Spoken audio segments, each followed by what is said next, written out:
A lot of young and uneducated NBA fans often talk about how Wilt Chamberlain and Bill Russell played against a bunch of plumbers and accountants during their era.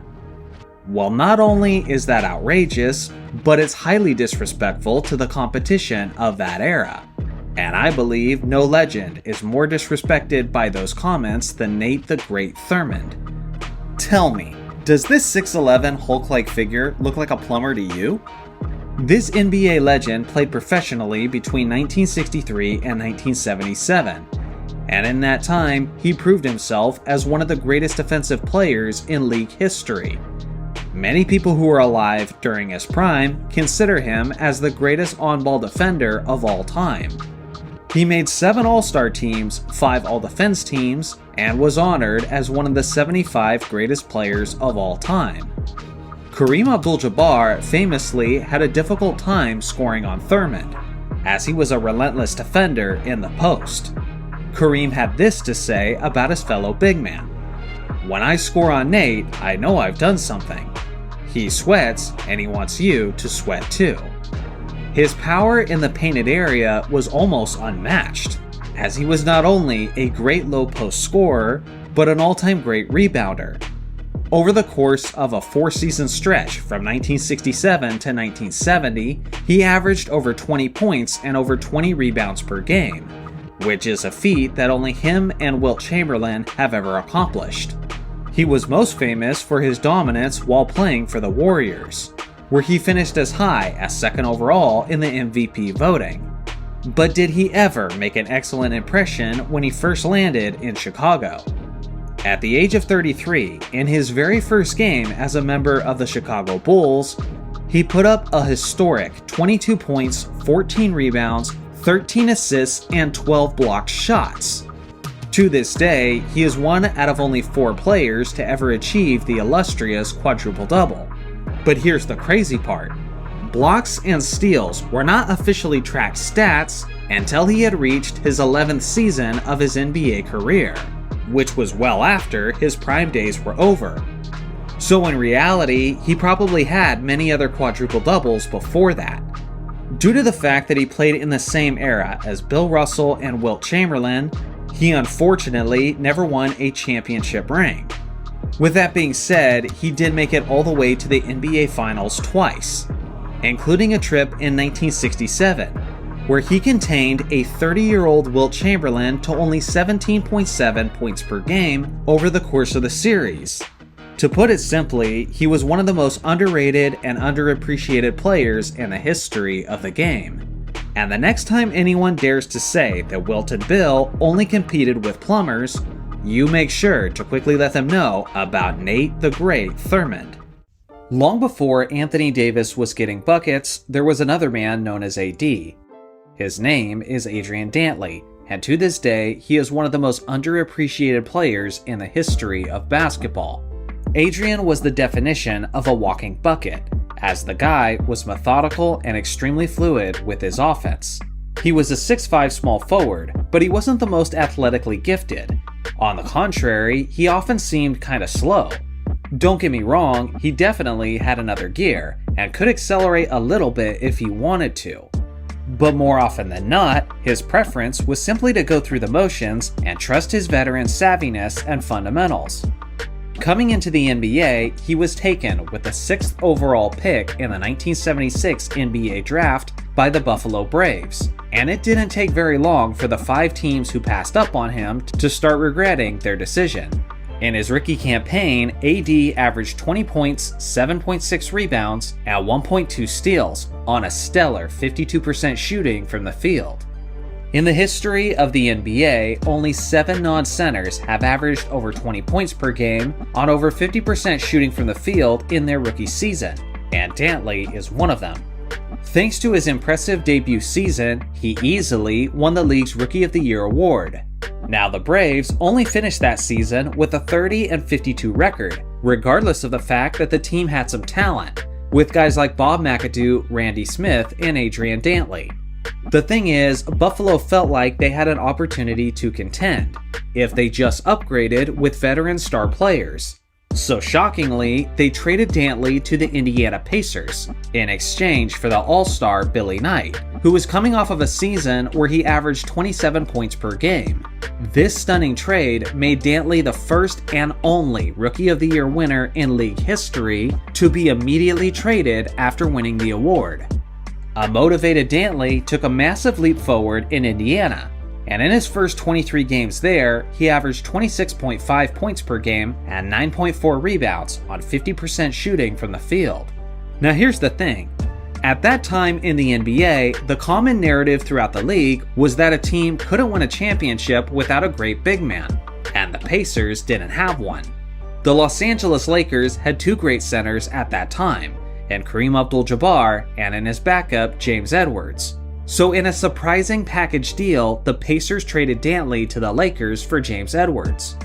In LA, Dantley had a reduced role, as the Lakers already had an array of capable scorers, like Kareem, Norm Nixon, and Jamal Wilkes. In his time with the Lakers, he averaged nearly 20 points per game while making roughly 52% of his shots. After a full season in Los Angeles, the Lakers decided they had enough capable wings, and needed a solid power forward to help out Kareem down low. So Adrian Dantley was traded yet again, this time to the Utah Jazz in exchange for the former MVP winner Spencer Haywood. So let's quickly recap and understand just how crazy this whole thing was. Dantley was a Rookie of the Year winner and had quickly proven himself as one of the best scorers in the entire league. And yet, because of a bunch of very specific circumstances, he had played for 4 different teams in just his first 4 seasons in the NBA, all by the age of 24. Finally in Utah, he was in a situation where he was highly desired and embraced, and he immediately stepped into the role of a team leader and a premier scorer. It was the first All-Star season of his career, as he averaged 28 points, 8 rebounds, and 3 assists, on an utterly insane 57.6% shooting from the field. He was just getting started though. Over the next 4 seasons straight, Dantley averaged at least 30 points per game in each and every one of those seasons. In the history of the NBA, only 4 players have averaged over 30 points per game in 4 straight seasons. And those players are Wilt Chamberlain, Michael Jordan, Oscar Robertson, and Adrian Dantley. Talk about some incredible company. But here's the craziest part. Of those 4 players, Dantley was easily the most efficient from the field during that scoring streak, as he shot an insane 56% from the field. That would be impressive for an MVP level center, but for a small forward to average over 30 points in 4 straight seasons while shooting 56% is simply jaw-dropping.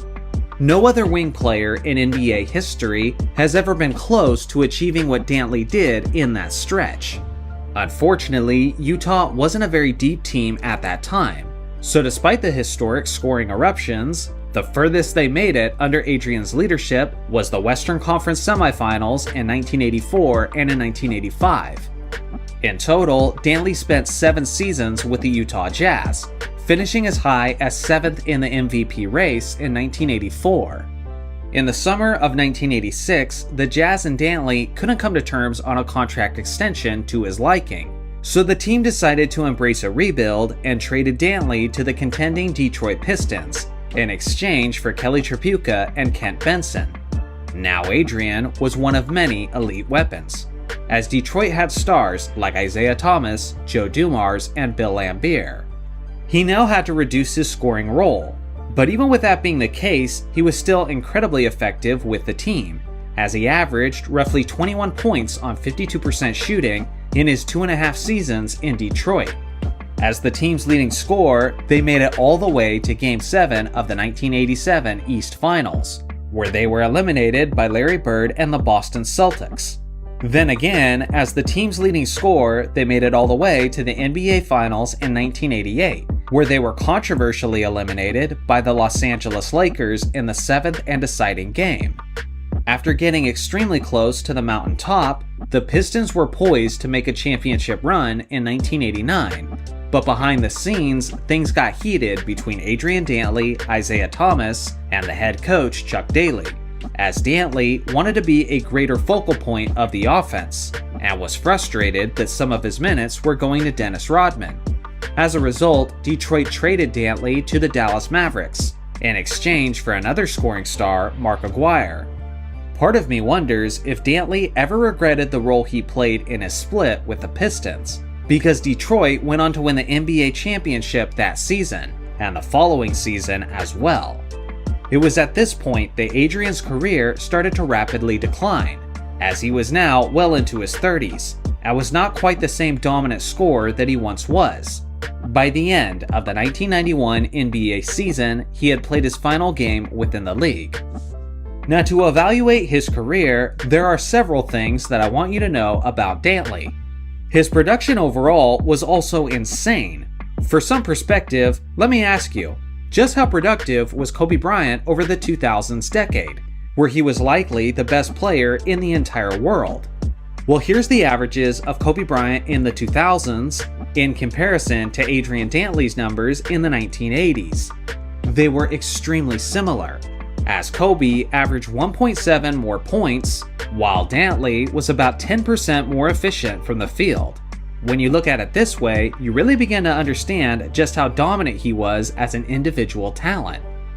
The other thing you need to know about Dantley is that he was quite possibly the most unlucky star in NBA history, because every time he was on the verge of winning a championship, something would happen that took him out of that situation. In 1979, he was traded away from the Los Angeles Lakers, right before they drafted Magic Johnson, and immediately won the championship. In 1986, he was traded away from the Utah Jazz, right before Karl Malone and John Stockton entered the starting lineups, as they became perennial contenders.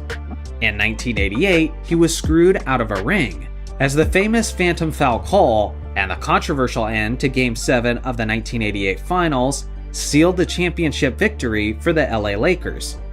And then, during the 1989 season, he was traded away from the Detroit Pistons, right as they went on to win back-to-back NBA championships.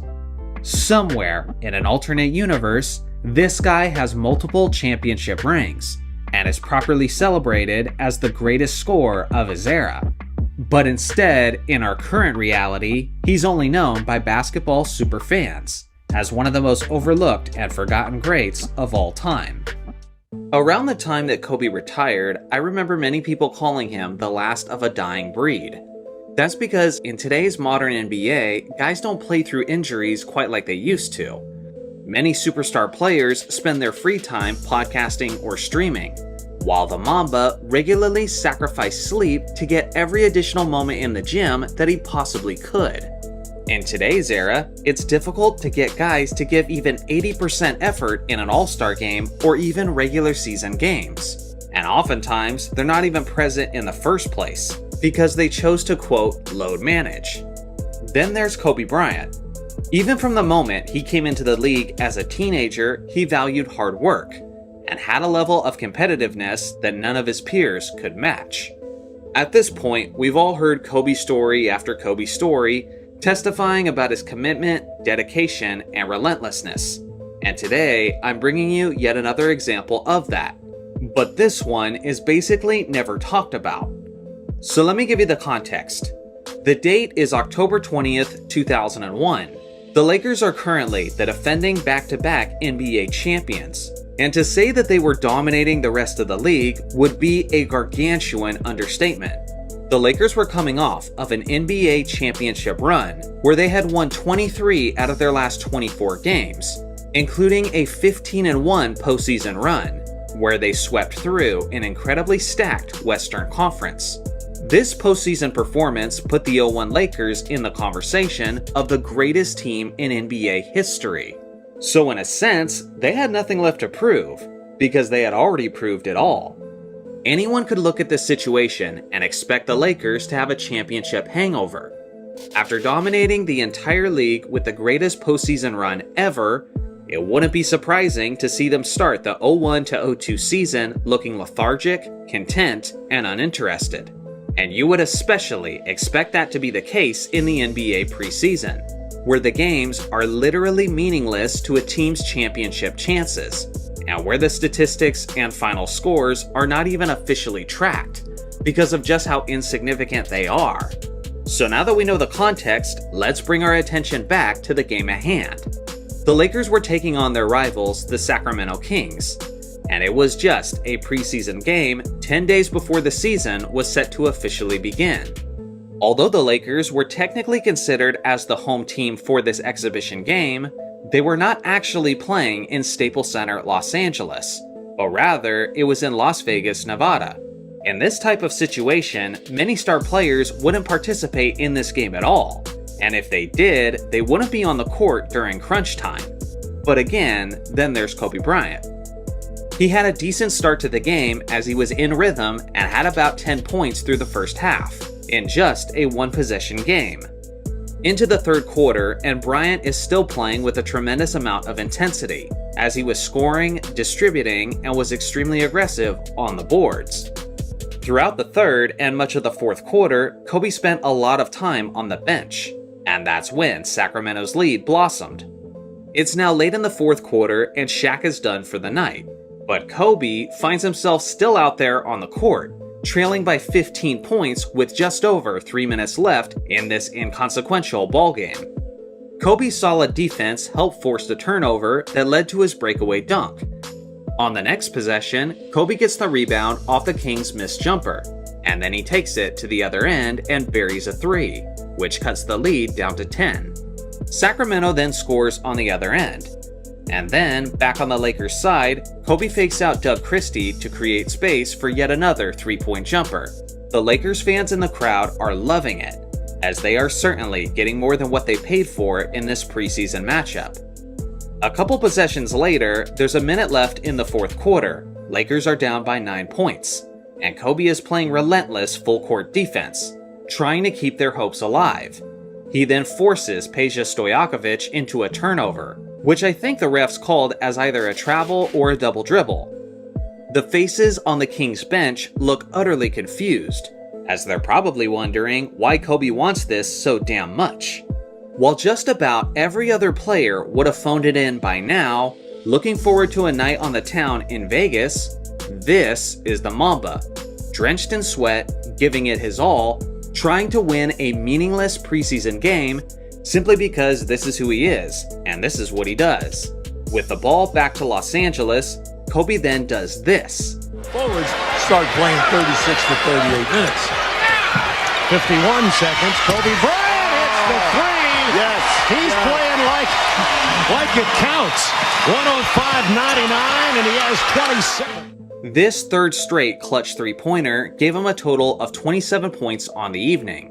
It was a 6-point game, but then Sacramento scored again, extending the lead to 8. Then Kobe proceeds to bring the ball up. Allen, Jason Kidd, you say Kobe in the mix here. Now I know we're missing some other guys. Look at this guy. Are you kidding? 30 for Bryant. Stop. He's 2 steps behind the three-point line. And he's making it look like about an 8-foot jump shooting drill. Crosses up Doug Christie and buries yet another huge three-point shot, giving him 30 points on the night. There's about 30 seconds left in the game, and the Lakers are down by 5, when this incredible thing happens.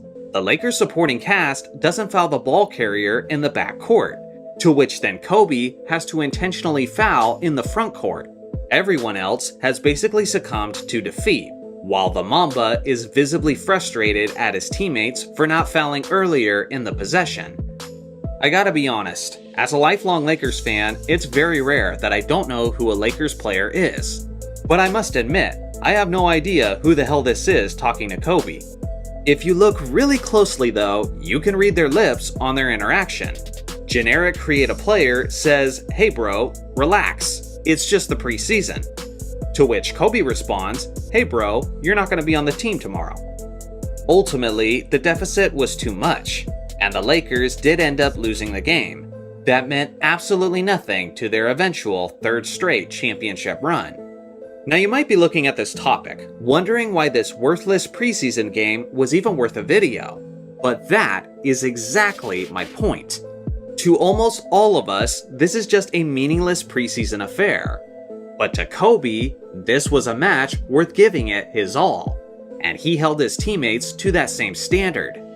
To me, there is no greater example of what made Kobe so special than the fact that as a two-time champion with nothing to prove, he treated a preseason game in Vegas like it was a Game 7 of the NBA Finals, and as if he was yet to win a ring. So fairly recently in the NBA, Chris Paul surpassed Jason Kidd on the NBA's all-time assists list, moving into the second spot all-time. This is an impressive feat, and it's worth appreciating the greatness of Chris Paul, and reflecting on just how long he's been making a significant impact on the league. Naturally, after Paul reached this milestone, many younger basketball fans began wondering if he had a shot at reaching the number one spot, and that's when they realized that it would never happen, as John Stockton has a career total of 15,806 assists.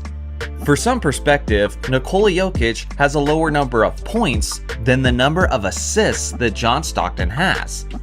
As we speak, the gap between Chris Paul and John Stockton is absolutely massive, and in order for Paul to surpass Stockton, he would basically have to maintain his current level of play until he's nearly 50 years old. Just pure insanity.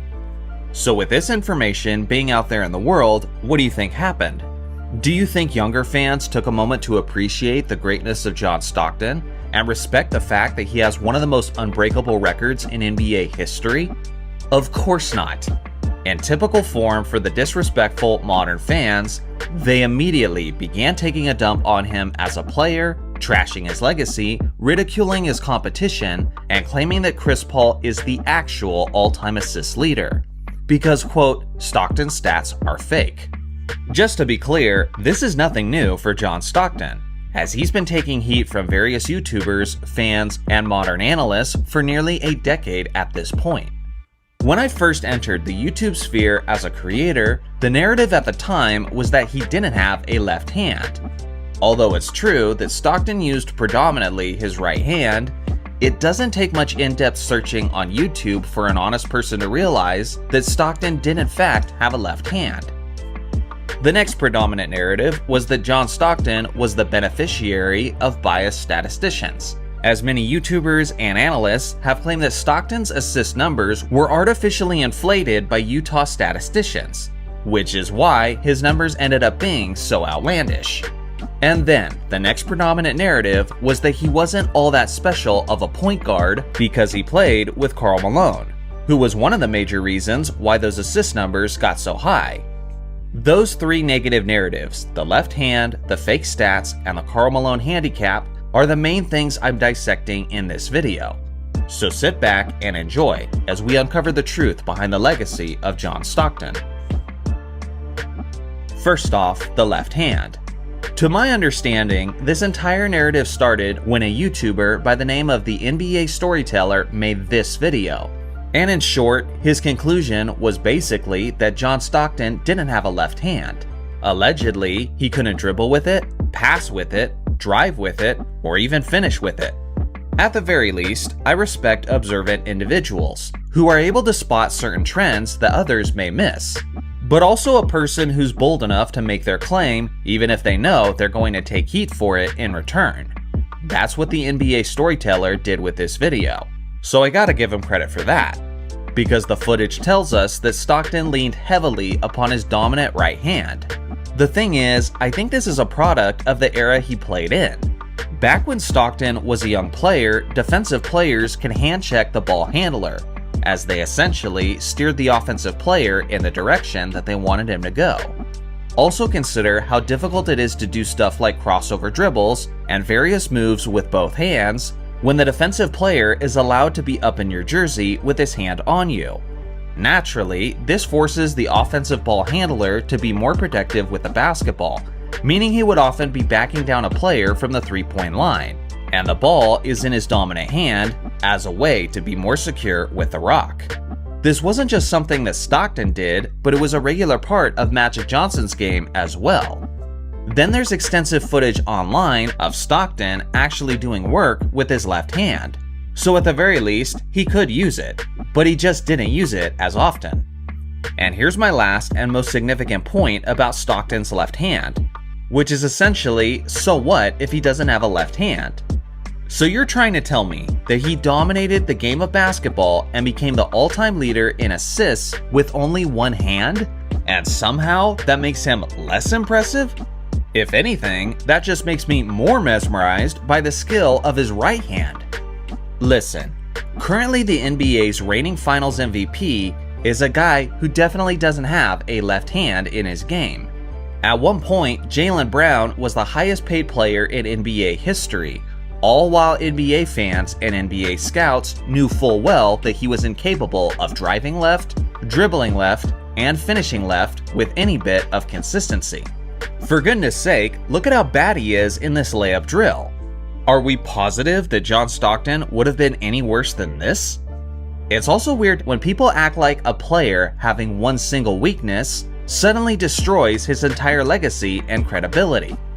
Even the greatest players of all time had weaknesses in their game. For example, Wilt Chamberlain, Shaquille O'Neal, and LeBron James are all liabilities from the free throw line. Guys like Magic Johnson, Steph Curry, and Dirk Nowitzki are subpar defensive players at best.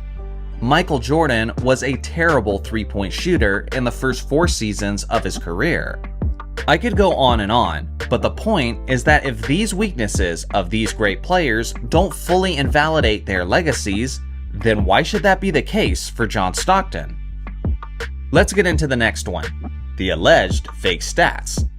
The narrative is that Stockton got homebrewed stats for his games in Utah because the biased Jazz statisticians wanted to make their guy look better. Tom Haberstroh covered some of this when he made his famous critical piece about Michael Jordan's 1988 season. Is there some truth to these home-cooked stats? Possibly, and there's been some examples surfacing online that look pretty damning for Stockton. The thing is, basketball is an imperfect sport, recorded by imperfect people. Not only do I expect there to be mistakes, but I fully expect there to be instances where players are artificially elevated by their supporters. When I did my own video covering Michael Jordan's 1988 season, I found a lot of evidence that specifically some of his steals numbers might have been juiced in some instances. And guess what, guys? I've been doing research for my video about LeBron's assists, which will be dropping next month. And I can promise you in advance that there's some fishiness to his numbers as well. I don't care who the star player is. If you look hard enough, you're always going to be able to find instances where the numbers were inaccurate in their favor. So that's the first major part of my point, but the next one is maybe even more important. Let's really delve into these quote home-cooked stats. First off, what you need to know is that there is a different statistician for home and away games. For example, when the Lakers play in Los Angeles, their stats will be tracked by their own statistician. But when they travel to Utah, their stats will be tracked by the Jazz statistician. And this is why people make the accusations that certain players benefited from home-brewed stats. So let me give you some examples. For LeBron James's career, he averages 7.6 assists per game at home and 7.2 assists per game on the road. So immediately, some of you might be looking at this and assume that there's some shenanigans going on. But the reality is, general NBA players always play better at home. They have the advantage of the home crowd. They're sleeping in their own bed, they're not jet lagged from all the traveling, and they're present with their families in their routines. For a variety of reasons, it only makes sense that the numbers consistently look better at home. So let's look at some other great facilitators. In Magic Johnson's career, he averaged 12.2 assists at home and 11.6 on the road. Chris Paul has averaged 9.6 assists at home and 9 assists on the road. And then John Stockton averaged 10.9 assists at home and 10.1 on the road. So immediately, the one thing that stands out is that Stockton has the largest discrepancy between home stats and road stats. So maybe there actually is something behind these allegations. But keep in mind that the difference between his gap and Chris Paul's gap is 0.2 assists per game. Not really something that's shaking up the all-time rankings by any significant extent.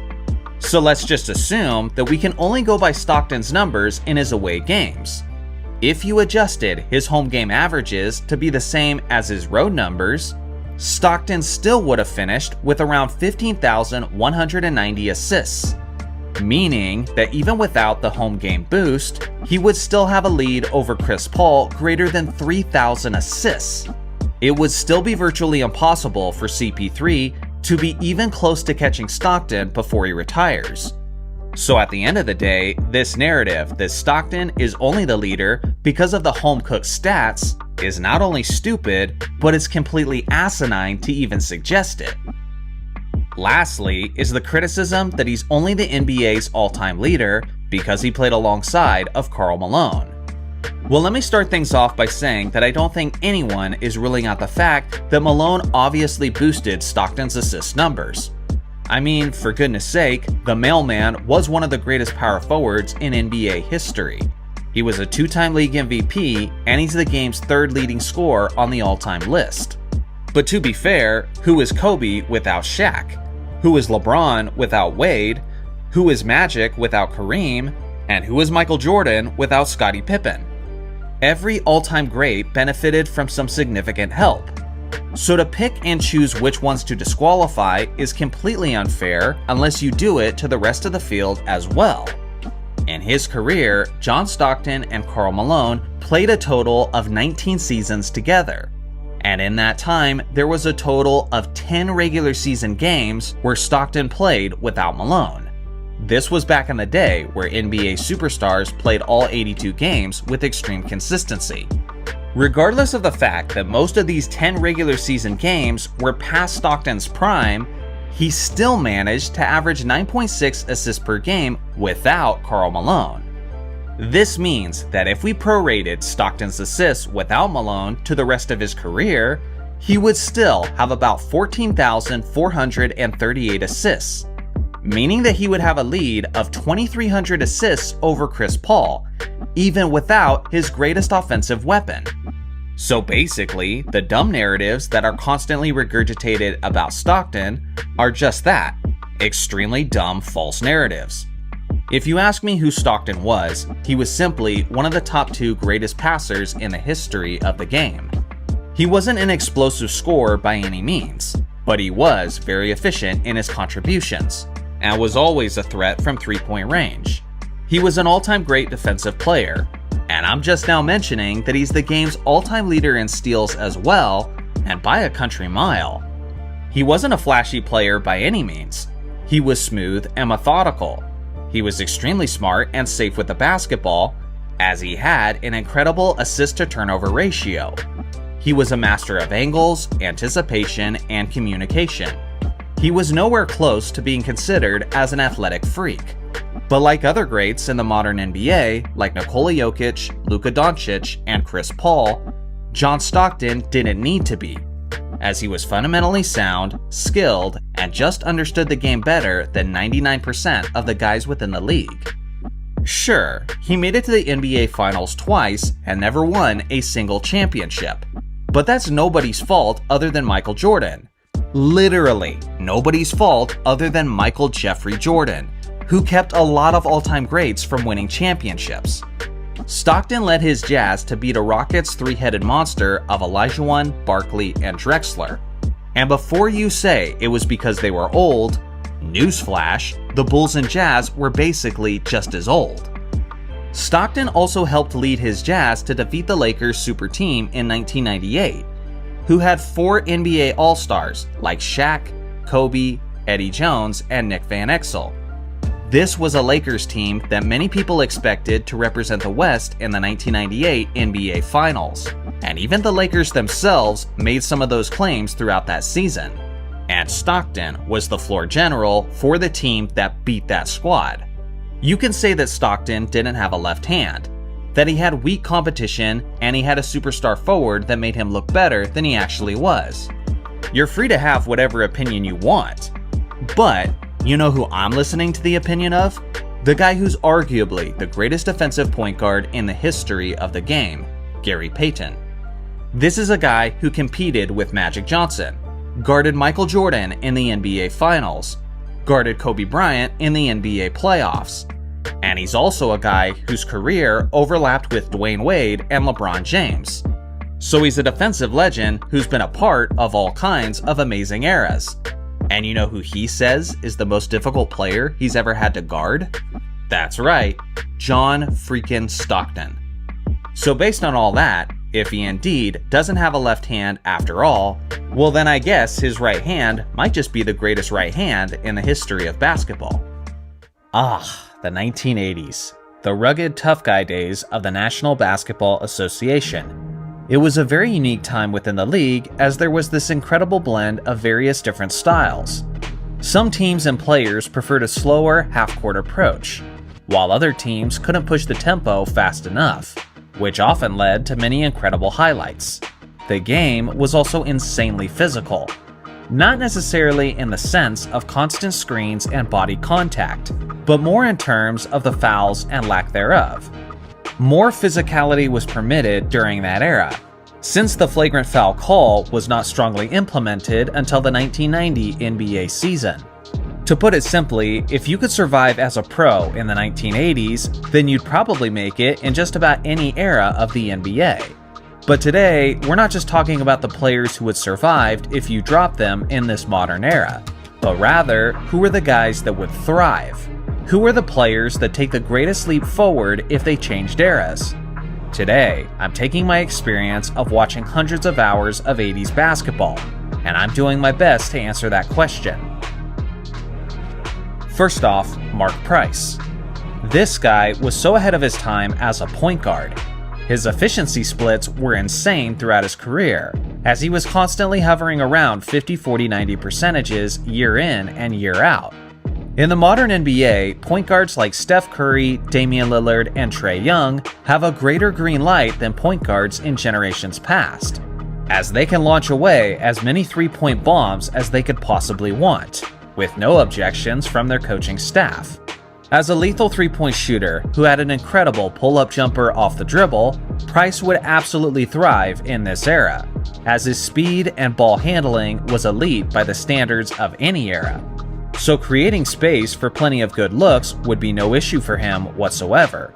He would love to play in this era, where he's constantly getting screens from his teammates, and where moving screens are rarely called.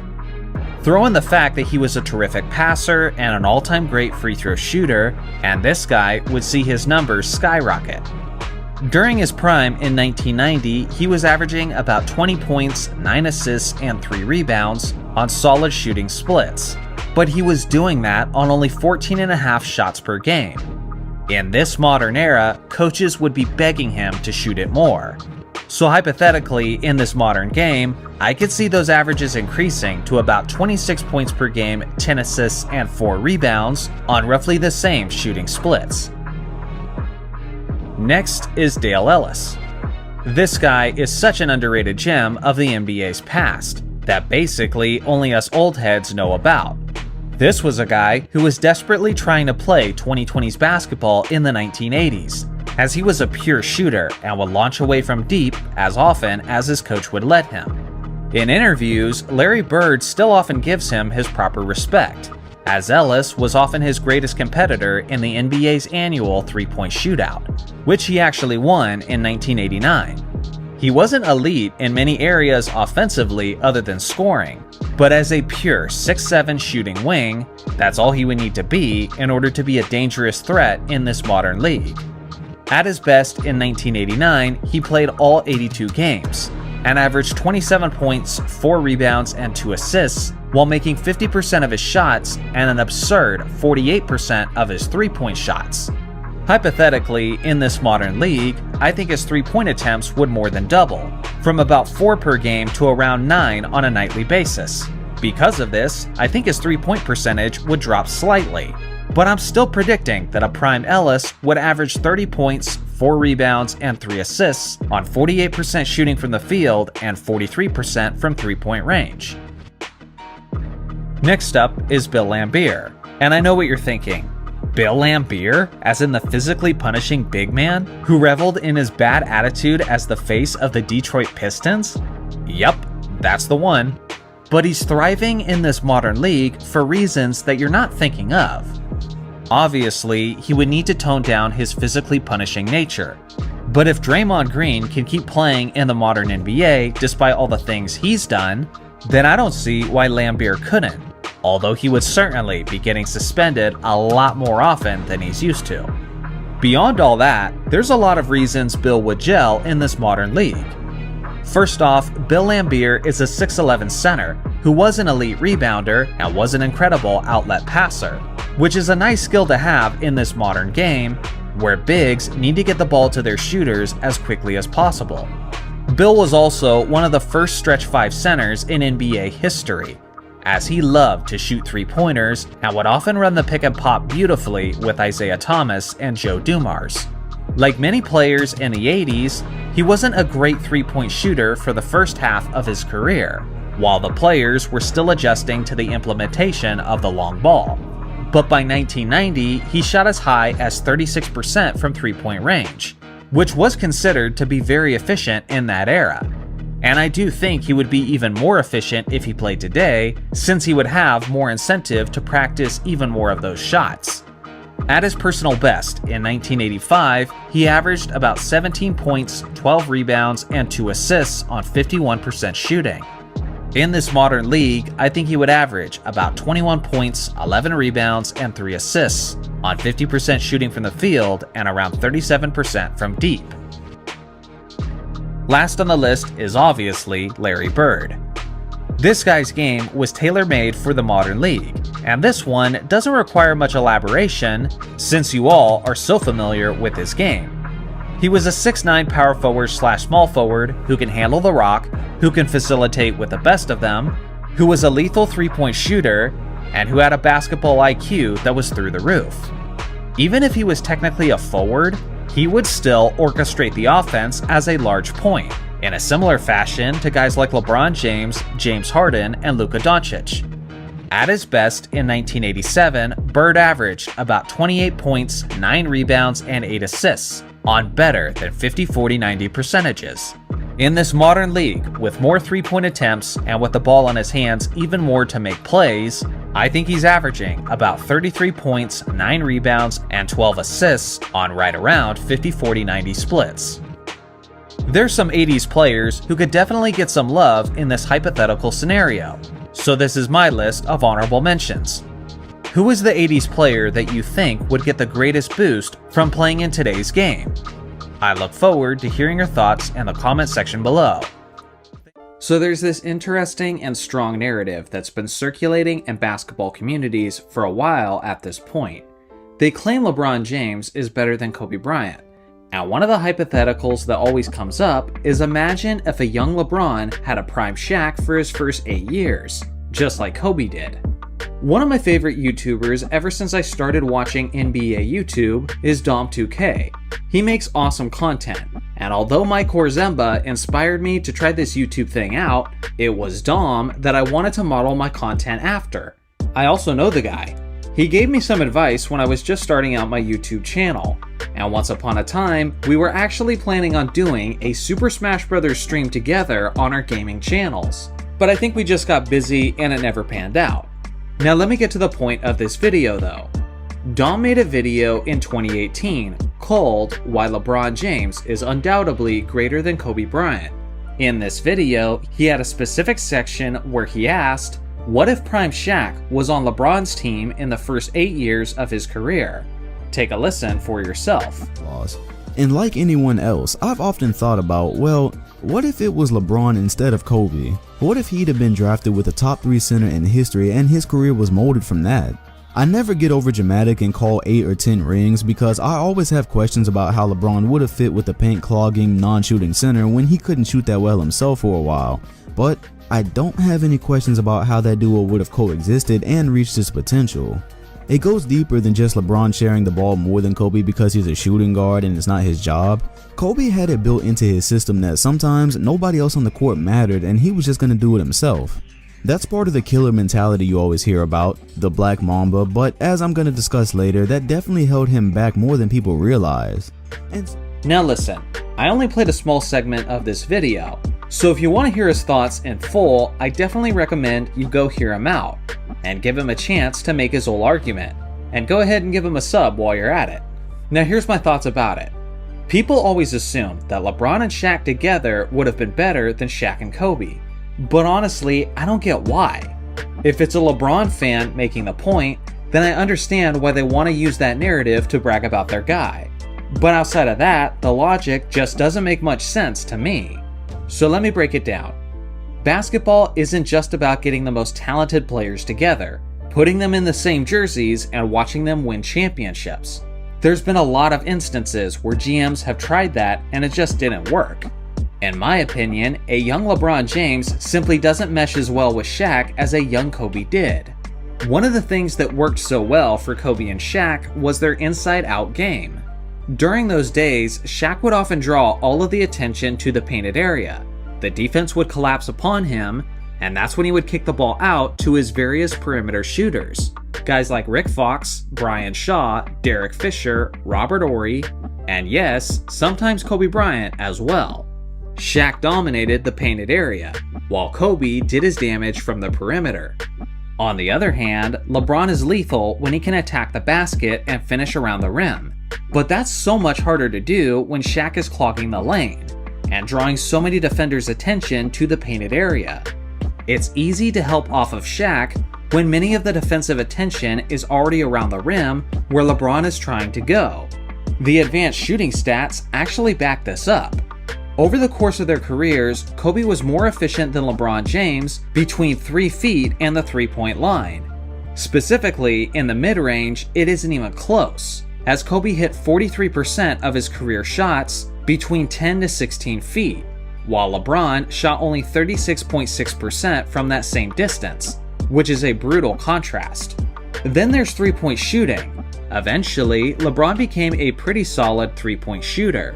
But remember, that wasn't the case earlier in his career, and it was actually considered to be one of his greatest weaknesses. In their first 8 years, Kobe actually had a slightly better three-point percentage. Again, the fit just doesn't work as well from a spacing and ball movement standpoint. Then you have to consider the fact that the Hack-a-Shaq was one of the most frequent strategies against the Lakers during their dynasty days, as they were always fouling Shaq relentlessly in the fourth quarter, forcing him to shoot more free throws. And you know who else is terrible from the free throw line? LeBron James. With this tandem, they would have been constantly bricking free throws together in the most crucial moments of the game. Then there's one other massive element to consider, and that's playoff matchups and guys picking their spots. During the Lakers dynasty days of the early 2000s, Kobe and Shaq had a rhythm to their offense throughout the postseason. Kobe would go off in the Western Conference playoffs, where the bigger bodies were focusing on Shaq. And then, in the NBA Finals, Shaq became a greater focal point for the offense, as Eastern Conference teams had less big bodies to try to contain Shaq. This is an aspect that Kobe and Shaq have talked about numerous times in various interviews, and the numbers back it up. Would LeBron James have been able to hit that switch and take advantage of those Western Conference matchups when he needed to? Who knows? When Kobe went up against their strongest competitor, the San Antonio Spurs, he always came through and performed exceptionally. He led the Lakers in scoring against the San Antonio Spurs in the 2001 playoffs, in the 2002 playoffs, the 2003 playoffs, and in the 2004 playoffs. And in 3 out of those 4 playoff series, he was up against the Defensive Player of the Year candidate, Bruce Bowen.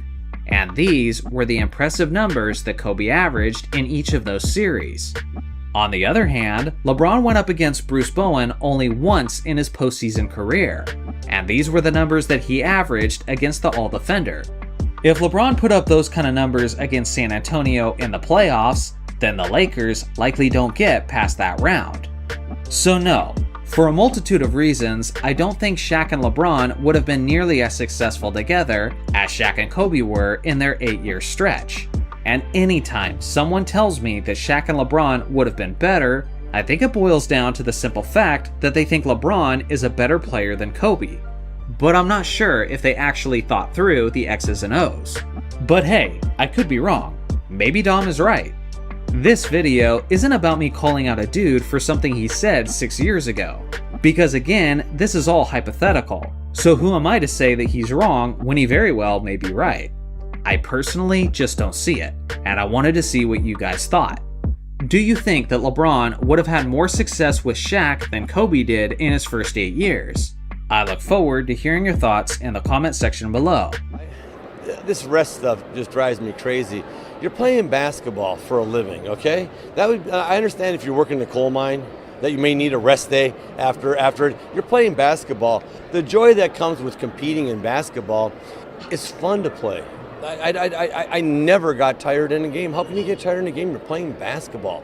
I don't understand this. Honestly, I start thinking I must have missed out on something. The 9 to 5 the guy's doing before he comes to the game. He must be putting in some serious work, in the mine or doing something. Maybe he's a logger. Maybe he's chopping wood. You got all day to sit on your rear end. This rest stuff drives me nuts. The 1985 to 1986 Boston Celtics won the NBA championship. And with Larry Bird, Kevin McHale, Robert Parrish, and Bill Walton off the bench, they were widely recognized as one of the select few greatest basketball teams of all time. The Celtics brought their core group back for the 86 to 87 season, and they were ready to defend their title. The player who was arguably more ready than anyone else was their second scoring option, Kevin McHale. This 6'10 power forward is widely regarded as one of the greatest power forwards in the history of the league, and to his teammates, he was often referred to as the torture chamber, as he would punish opponents in the low post, with his tremendous footwork, with his solid fundamentals, and with his extremely high release point on his jump shot. He's an NBA Hall of Famer, he won 3 championships with the Celtics, and he earned 6 All-Defense Team selections. The thing is, in this 1987 title defense, what he didn't know is that he was coming up upon one of the most significant nights of his basketball career, which was March 27, 1987. Heading into that regular season matchup against the Chicago Bulls, McHale was averaging a ridiculous 26.4 points, 9.9 rebounds, and 2.3 blocks, on an absurd 61% shooting from the field. In the history of the NBA, there have only been 3 players to average at least 25 points per game while also shooting north of 60% from the field, and Kevin McHale is one of those 3 players. But in this regular season contest against the Bulls, Kevin McHale tragically broke the navicular bone in his right foot. Not only is this injury extremely painful, but especially as a big man, it was extremely dangerous and threatening to his career. Kevin's doctor told him that he should shut it down for the remainder of the season, but McHale ignored the doctor's advice, and he had warned him that his career and his overall health was at risk if he continued to play this season on his broken foot. McHale only missed 3 games due to the injury. Even his superstar teammate Larry Bird publicly said in an interview that Kevin McHale shouldn't be playing for the rest of the season. Listen, if Larry Bird, of all people, who is one of the toughest players in the history of the game, is telling you that you're pushing yourself too hard and should probably sit out, then I have zero doubt that he's absolutely correct. Regardless, he continued to play, and in McHale's first game back against the Detroit Pistons, he scored 25 points, 10 rebounds, 4 assists, and 3 blocks, on 50% shooting from the field, and his Celtics won by 4 points. The very next game, he scored 29 points and had 6 rebounds in a 2-point loss to the Philadelphia 76ers. For the rest of the regular season, which was a total of 6 games, McHale averaged a ridiculous 43.7 minutes per game, which would be a ton for just any regular player. But for a guy on a broken foot is completely unheard of. What's crazy is that it doesn't stop there. McHale played through the remainder of the NBA playoffs, and his Boston Celtics made it all the way to the NBA Finals, where they met up with their rivals, the Los Angeles Lakers. Along the way, Kevin played pretty well, and notably, in a crucial third game against the Milwaukee Bucks, he scored 34 points, 11 rebounds, and 4 blocked shots, while making 60% of his shots. Throughout the East playoffs, he averaged 21 points, 9 rebounds, and 1.6 blocks, on 58.3% shooting. What ensued in the NBA Finals was another epic battle between 2 rivals, and McHale did his usual thing despite the pain, as he averaged 20.5 points, 9 rebounds, 2 assists, and 1 block. while making 58.5% of his shots, in what was one of the most heroic basketball performances in NBA history. Unfortunately for him, it was all in vain, as the Lakers won the NBA championship and eliminated the Celtics in 6 games. Now here's the thing, because McHale played through the playoffs and didn't shut down his season earlier when the injury first took place, it dramatically affected his basketball career, as he was never the same after this point. His numbers reduced and he just didn't move around as well as he used to. The doctor was right, it did affect his career in the long term. Even Kevin Garnett, who is a Boston Celtics legend and who won the championship with them in 2008, has made some comments about Kevin McHale. And he said that he's noticed how McHale isn't even walking normally for a guy at his age, due to the fact that he played through this injury. So this makes me wonder, at what point is an NBA superstar going too far? I understand there's a lot of old school basketball fans who watch my videos, and you guys are like me, who cherish guys who always go out there and put their best efforts on the court, whether they're healthy or they're injured. A guy who's able to play through injury and help his team win basketball games is displaying his courage, he's displaying his toughness, and he's displaying tremendous perseverance. But at what point is it no longer those characteristics, and instead it looks more like recklessness, or even selfishness, because now you're jeopardizing your entire career and your day-to-day life, which your family certainly cares about. This story about Kevin McHale and his insane toughness has always been a bittersweet story, because on one hand, I feel like he's a hero for it, but on the other hand, it was one of the most reckless moves in basketball history, and he suffered the consequences for it. So with all that being said, please let me know in the comments section below, do you think there is such a thing as an NBA athlete going too far? And where do you draw that line? He's always able to rebound, always had the ability to seek out the ball and go get it. But when you play against guys like Moses Malone and some of the top rebounders in the league, the one thing that they always have a second jump. I never had the second jump, but they could keep the ball alive and tip it to themselves or take it off the bankboard or off the rim and get that second jump to get it. And I was always amazed how he's able to not only use his body, but his strength and his legs to get in a position to rebound. And seeing his masculinity, muscular, just like throwing himself around, like in the paint. Nobody was playing that physical. He would miss on purpose. Mm-hmm. Like, to think about that, like nobody did stuff like that. This is what I mean about the genius of basketball players, right? He would miss on purpose and then get a better position and then go up and dunk it, right? So you have him guarded in the post. He'll throw up a old crazy shot, then go get it, and then kind of smile at you and dunk. So we playing against him, and so is Lambeer, Kent Benson, Kelly Tripucka. And we playing the 76ers, and Moses Malone is just, he's having his way back there. So we come to the bench, and I'm like, Lamb, you got to block him out. Lambeer looked at me and he goes, "This is the strongest guy I've ever seen in my life."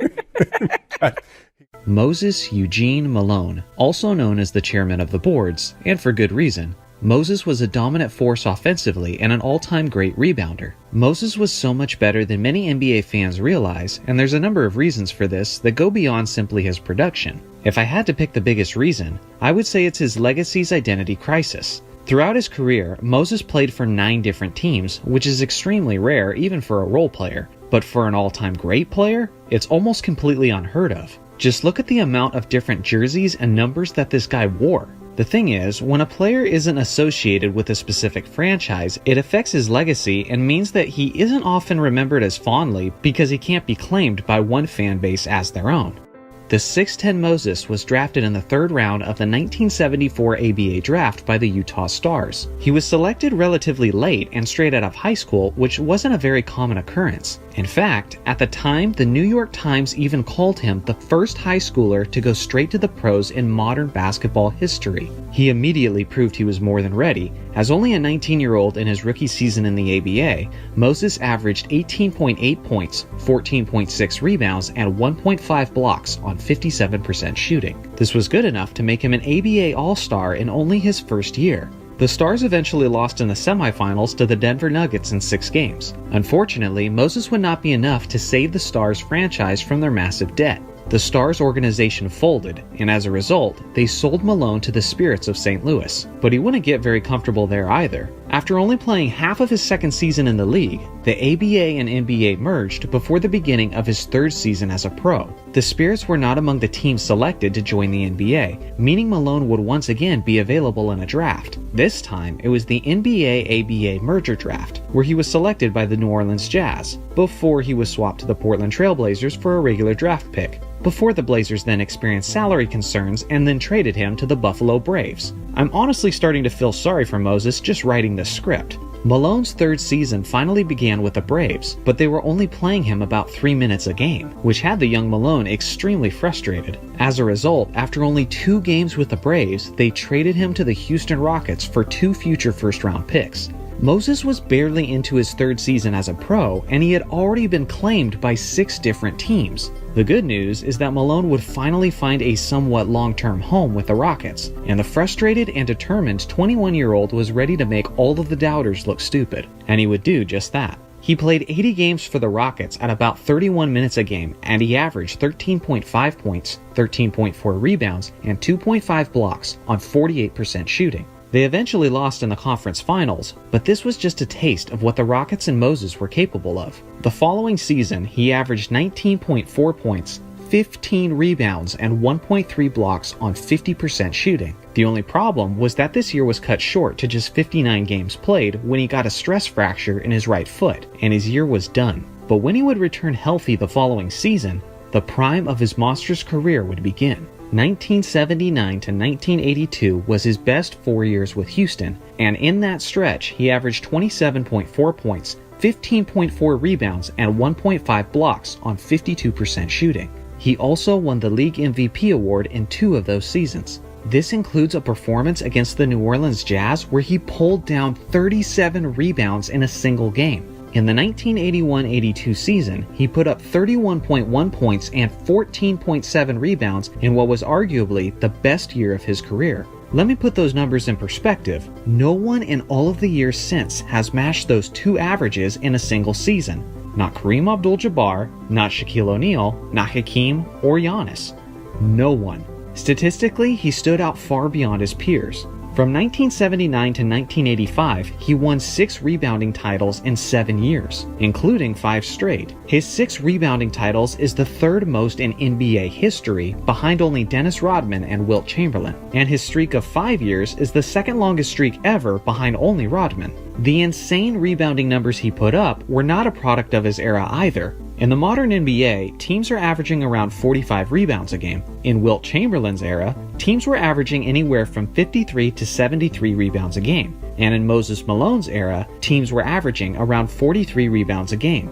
Malone's era put him at a rebounding disadvantage, yet despite playing in the era with the fewest available rebounds in NBA history, Moses still put up video game numbers. With all of this being said, when it came to elite teams, the Rockets were playing in one of the most top-heavy eras in basketball history. The closest they came to winning the championship with Moses leading the way was in the 1981 season, but they lost in the NBA Finals in 6 games to the Larry Bird-led Celtics. If Moses was going to win an NBA championship in that era, he was going to need an even more talented supporting cast. Enter the summer of 1982 free agency. After much negotiating, Moses Malone was heading east to the talented and powerful Philadelphia 76ers. Waiting for him there was the still lethal man known as Dr. J, Julius Erving. With players like Moses, the Doctor, Maurice Cheeks, Andrew Toney, and Bobby Jones, the 76ers were ready to take the NBA by storm, and that's exactly what they did. They steamrolled the league, finishing with a 65-17 record, and although many contributed, Moses was clearly the best player throughout, putting up averages of 24.5 points, 15.3 rebounds, and 2 blocks on 50.1% shooting. His year-long performance earned him his third MVP award and his second straight. Moses is still the only player in NBA history to win back-to-back MVP awards on two separate teams. Their dominance continued into the playoffs as they went on an 11-1 run throughout the postseason, including a 4-game sweep of Kareem and Magic's Lakers in the NBA Finals. In those finals, Moses absolutely destroyed Kareem and the Lakers, putting up 25.8 points, 18 rebounds, 1.5 steals, and 1.5 blocks on 50.7% shooting, and he was rewarded the Finals MVP. When we think of the era of 1980s basketball, we understandably think of Magic's Lakers and Bird's Celtics. But it's also important for us to remember that sandwiched in those years is one of the greatest teams of all time, the 1983 Philadelphia 76ers. Malone played for many years after this and was certainly productive, but this was without question the highlight of his career. He finished out his long-lasting career also playing for Washington, Atlanta, Milwaukee, and a return to Philly and San Antonio. In his career, he had 11 straight seasons where he averaged at least 20 points and 10 rebounds. He was a 13-time All-Star, made 8 All-NBA teams and 2 All-Defense teams, and he's 5th on the all-time rebounds list. His game was made up of incredible stamina, and he played with hustle, heart, and strength. Many people compare the greatest centers of all time, and usually the names that people bring up are guys like Wilt Chamberlain, Bill Russell, Shaquille O'Neal, Kareem Abdul-Jabbar, and Hakeem Olajuwon. I am telling you with complete conviction that Moses Malone belongs in that group. Let me know in the comments section where you rank Moses Malone among the greatest centers of all time. KG or Tim Duncan? Who's the better player in their prime? Okay, I'm in their prime. I'm gonna say KG because KG carried that team. He carried Minnesota. Tim Duncan had help in his prime. You know what I'm saying? He had the a main one, but he had a great line of veterans when he first came in the league. You know, D-Rob, Avery Johnson, Sean Elliott, Mario Elie. But KG carried that Minnesota team. You know, at first when you thought about Minnesota, that's who you thinking of. You know, when you thought about San Antonio, at first, you know, you thinking about David Robins because, you know, he was the admiral, that was the anchor, he was the face of that team. In the prime, from the door, no, I would say KG. I'm gonna go with Ticket as well too. Ticket man, his energy is infectious, man, and how hard he played, the type of dude he is, man. You want to go to war with guys like him. I'm not saying you don't want to go to war with a guy like Tim, because Tim showed it. Yeah, you do. He's a champion, but just more for how I am. I think me and KG would have vibe way more than I think me and Tim would.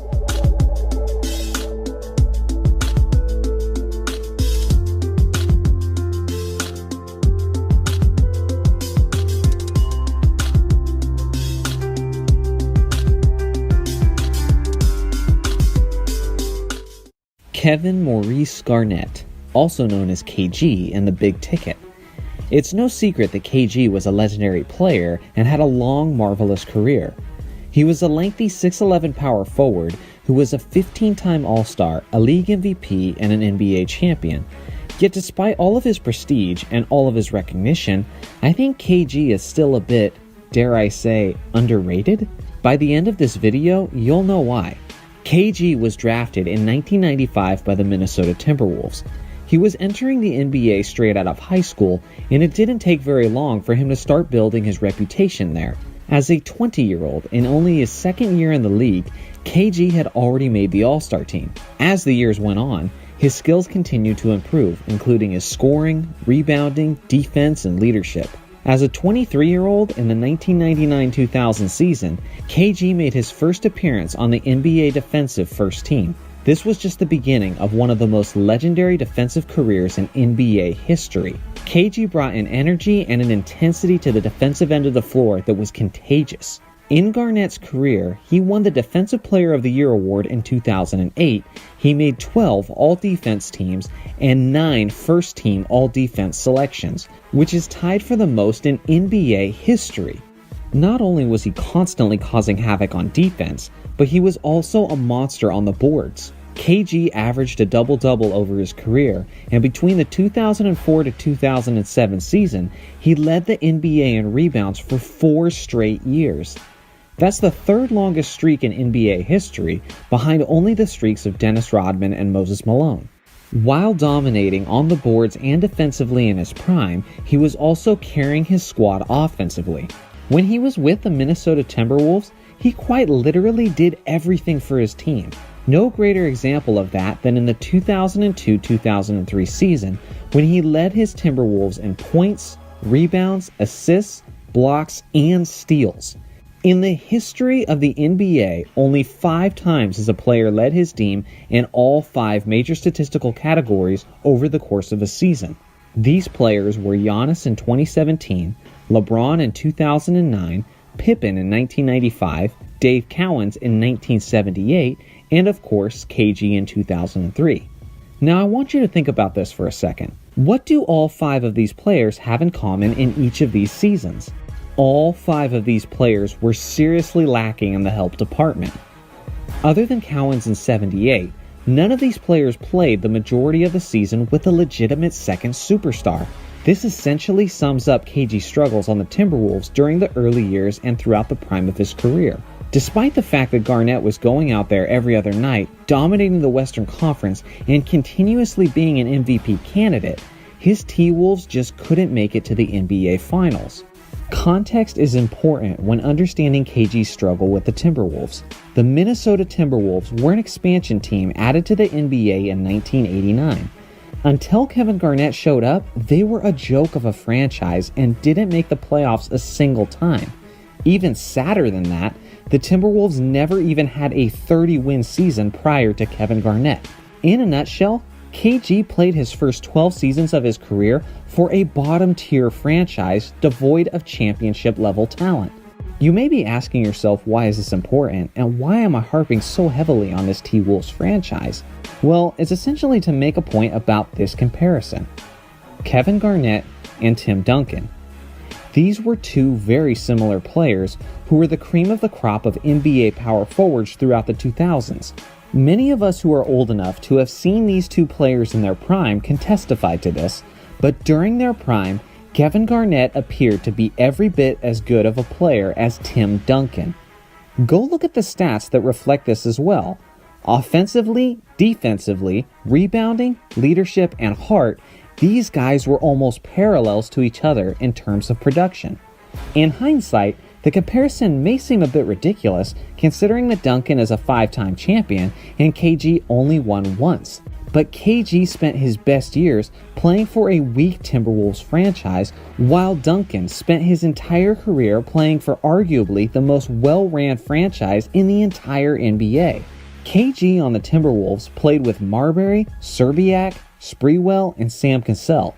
Compare that to Tim Duncan, who played with Robinson, Ginobili, Parker, Bowen, Kawhi Leonard, and LaMarcus Aldridge, all under coach Greg Popovich.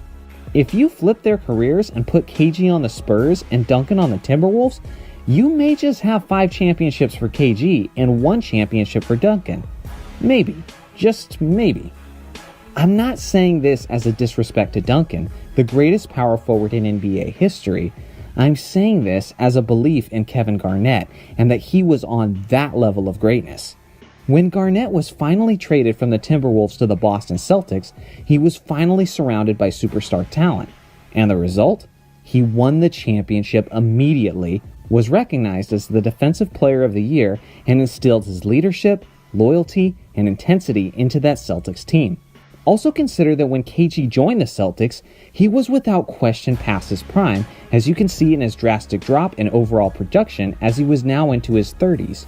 This is rarely mentioned, but that single championship Boston Celtics team could have won multiple championships or even been a dynasty if tragic injuries didn't cripple their team.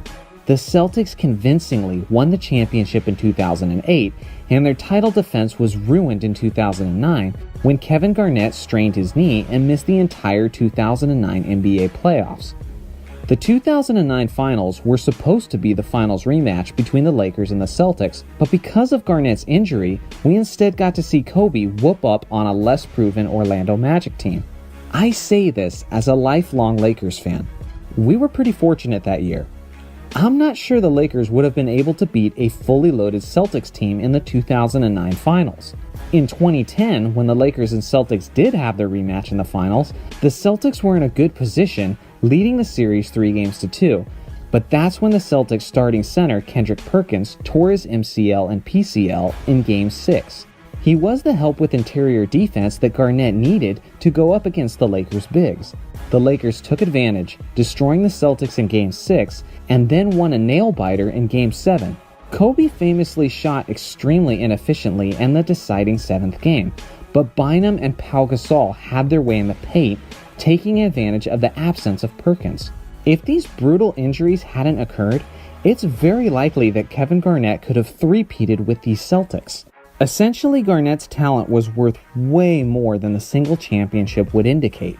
If he had been more fortunate and just a few of his unfortunate circumstances had been more in his favor, he could be viewed, or at least in serious consideration, as the greatest power forward in NBA history.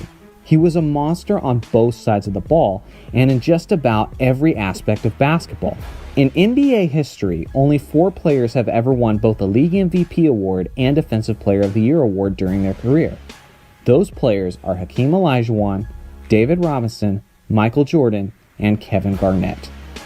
To further emphasize how much of a unique all-around monster KG was, listen to this. He has over 25,000 points, 10,000 rebounds, 5,000 assists, 1,500 steals, and 1,500 blocks. KG is the only player in NBA history to hit all of these milestones. Any of you have a player that you always feel like doesn't get his due? Like he's good, and he's universally recognized, but even with that recognition, you still feel like he's criminally underrated and deserves more respect. Let me know in the comments section who that player is for you, but for me, that player is Kevin Garnett. Steve and Stephon Marbury gave me the most problems. Gave me the most problems. I love Stephon Marbury. Yeah, big bro. Yeah, Steve was just a headache because he could do it. He could do it all without being fast. Didn't have John Stockton mode. You know what I mean? Just smart, right here, just smart. You know what I mean? Just know how to get it done. You know what I mean? Steve was excellent, man. The 6'3" point guard was drafted with the 15th overall pick in the 1996 NBA draft by the Phoenix Suns. There wasn't a tremendous amount of hype surrounding him upon entering the league, as some described him as a poor man's John Stockton. Another reason for his lack of hype was because he was somewhat overshadowed by the overall talent in the 1996 NBA draft, which has a legitimate argument for the claim of the greatest draft class of league history. Nash was going to have to prove himself in order to earn his minutes, a task that would be difficult considering how he spent his first 2 seasons in Phoenix behind great established point guards like Kevin Johnson, Sam Cassell, and Jason Kidd. In his first 2 seasons, he only managed to put up very modest numbers in his few minutes. It wasn't until the summer after the completion of his second season that the Dallas organization recognized his potential and traded for the 24-year-old guard. Nash immediately became a starter for the Mavericks, but his game was still developing slowly to go along with the fact that he was dealing with injuries over the next 2 seasons. It wasn't until his 3rd season with Dallas that Nash began to break out as a premier point guard, as he put up around 15 points and 7 assists on 48.7% shooting. He was decently close to his first 50-40-90 season, something that would go on to become a theme of his career. With his solid form and with his high-arcing jumper, he established himself as one of the most reliable and efficient shooters of the game. Over the next several seasons, his game would slightly improve in Dallas, and with the help of Dirk Nowitzki and Michael Finley, the Big Three Mavericks were consistently making noise in the Western Conference playoffs, making it as far as the West Finals in 2003, where they were eventually eliminated by Tim Duncan's Spurs. Heading into the summer of 2004, Nash had put up solid numbers in his recent years with Dallas, but he wasn't quite in the conversation yet of the best point guards of the entire league. Nash was also 30 years old and entering free agency. Typically, an NBA player's best years are behind him by the time he's reached his 30s, and Mavericks owner Mark Cuban had already committed to pay a significant salary to players like Anton Jamison, Michael Finley, Antoine Walker, and Dirk Nowitzki. Cuban offered Nash a 4-year deal that would pay him $9 million per year, but Phoenix offered him a 6-year deal for $63 million, which Cuban was not willing to match. So it was back to the Phoenix Suns for Nash, who were just coming off of a 29-53 season. This is where the star point guard's career would completely take off, as it was the perfect setting for his skill set and style. The new head coach of the Phoenix Suns was Mike D'Antoni, who loved to play a high-scoring and up-tempo style, which highly emphasizes perimeter shooting. Under D'Antoni, Nash and the Suns became famous for their 7-second offense, where the goal was to take each shot attempt within the first 7 seconds of gaining possession. Transition basketball is where Nash excels, as his ability to make quick decisions significantly improved his assists per game within this offense. With supporting talent like Joe Johnson, Sean Marion, and Amari Stoudemire, Nash led Phoenix to a league-best 62-20 record, which was a 33-win improvement over the previous season. On the year, Nash put up 15.5 points and a league-leading 11.5 assists on remarkable all-around efficiency. With Nash being Phoenix's only major acquisition, he improved the team from the bottom half of the league offensively to the best in the entire league. This impactful performance earned him the 2005 League MVP award. He continued his terrific play all the way into the Western Conference Finals, where they were eventually eliminated by the defensively superior San Antonio Spurs. The following season, Suns star Amari Stoudemire was lost for the season due to a knee injury, and shooting guard Joe Johnson had been traded away in the offseason. So the shorthanded Suns were not expected to be anywhere close to contenders, but that's when Nash showed his ability to make his teammates better, and actually improved upon his MVP numbers from the previous season, as he led his Phoenix Suns to an improbable 54-28 record.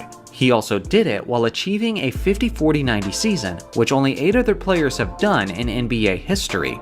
More on that later. Thanks to his incredible play, and thanks to the way he led his team to exceed expectations in a tough Western Conference, Nash was named the league's MVP for the second straight season. Somehow, Nash once again pushed his Suns all the way to the Western Conference Finals, where they eventually lost in 6 games to the Dallas Mavericks. But this wouldn't be the last time that Nash would lead his team to be serious contenders. After another impressive regular season and a near third straight MVP award, Nash led his Suns into the postseason with a 61-21 record, and waiting for them in the West semifinals was their rival, the San Antonio Spurs. This series is still considered as one of the great what-ifs of NBA history.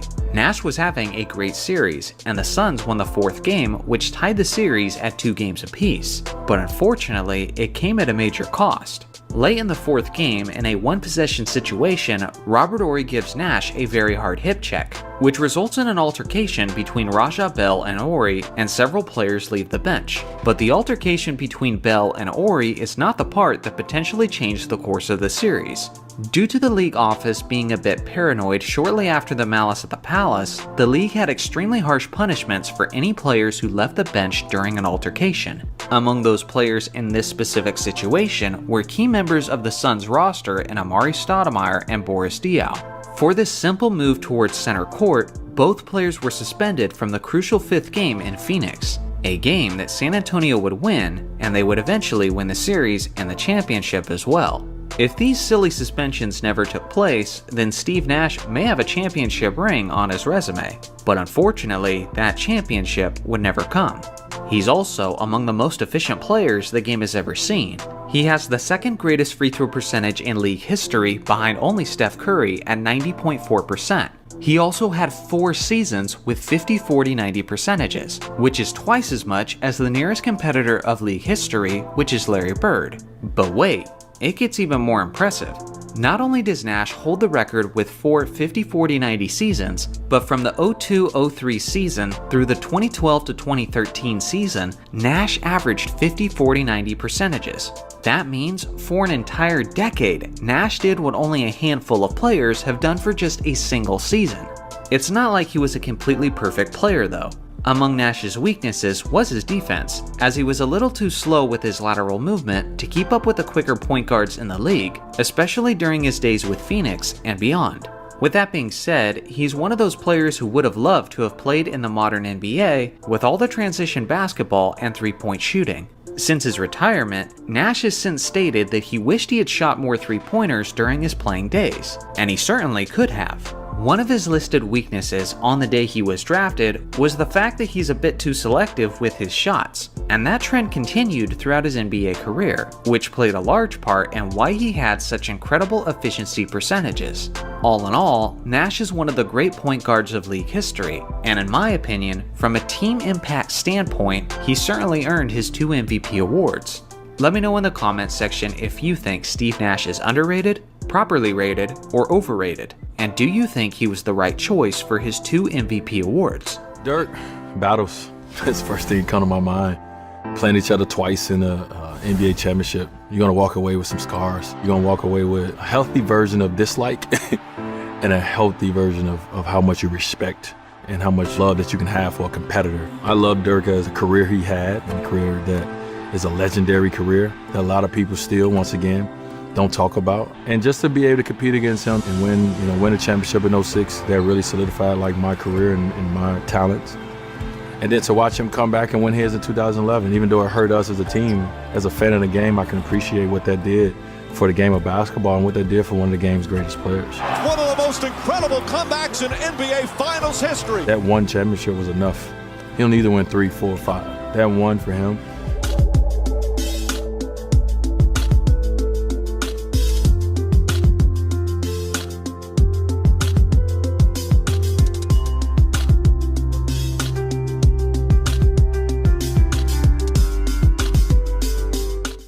Every once in a while, a player sticks around for so long that people lose track of how lethal he was in his prime.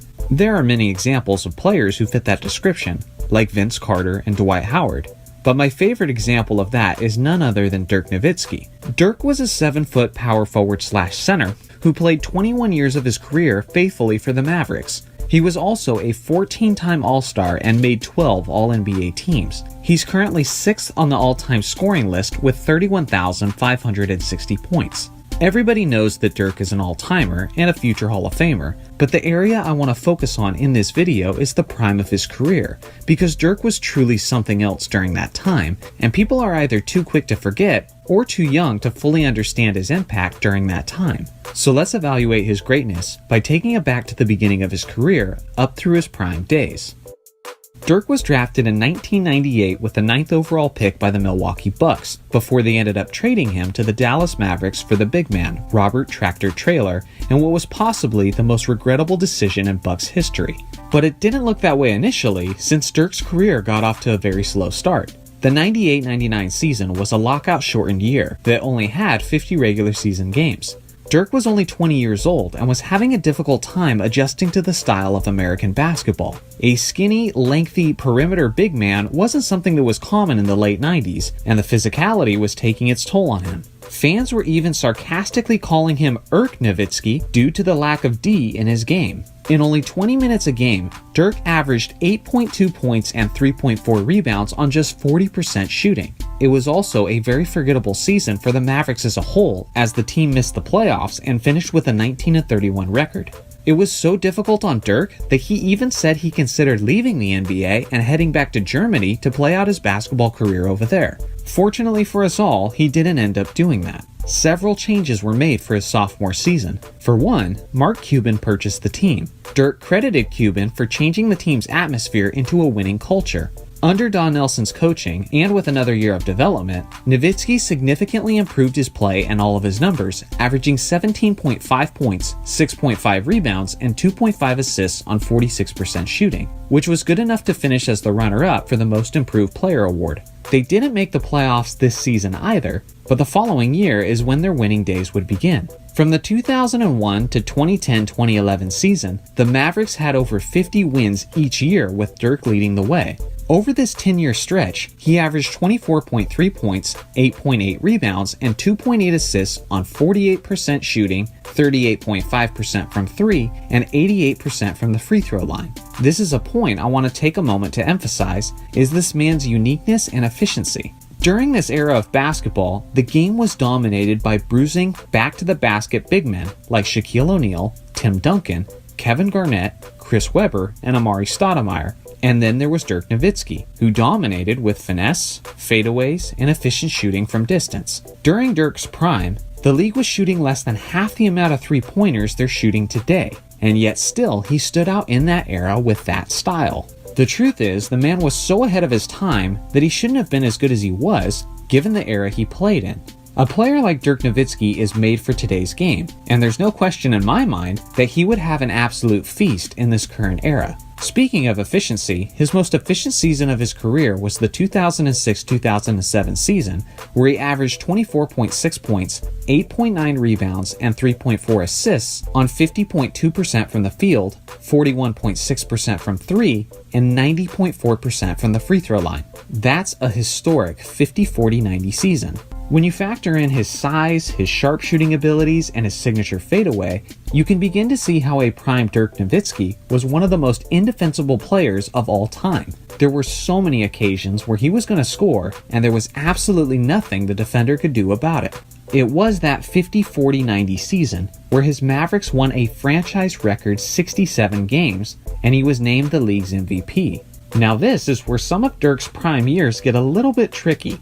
As we mentioned, the Mavericks won a lot of games during that era, and were often going to the Western Conference playoffs as a high-seeded team. Yet despite that, the Mavericks often came up short in the playoffs. An often forgotten aspect of Dirk's legacy is that before the 2011 NBA Finals, the NBA community by and large viewed Dirk as a player who was an underperformer in the postseason. Some would even go as far as saying he was a choker. I don't think I would go that far, but there is some merit to it. In the 2006 NBA Finals, the Mavericks had a 2-0 lead in the series over the Miami Heat and then lost the next 4 straight. Some people believe that had more to do with the refs than Dirk and the Mavericks, but I digress. In the following year, Dirk's MVP season, where they won 67 games, they were upset in the first round by a seemingly less talented Golden State Warriors team. This was an MVP-led Dallas Mavericks team that had just won a franchise record 67 games and was the top seed in the conference, losing in the first round to an 8th-seeded team in 6 games. And then, in the next 3 years after that, his Mavericks lost in the first or second round, despite being a 50-plus win team each year. These were significantly huge blows to the legacy of Dirk Nowitzki, but we all know how he redeemed himself. The famous 2011 NBA Finals, where Dirk's Mavericks upset the super team Miami Heat of LeBron, Wade, and Bosh.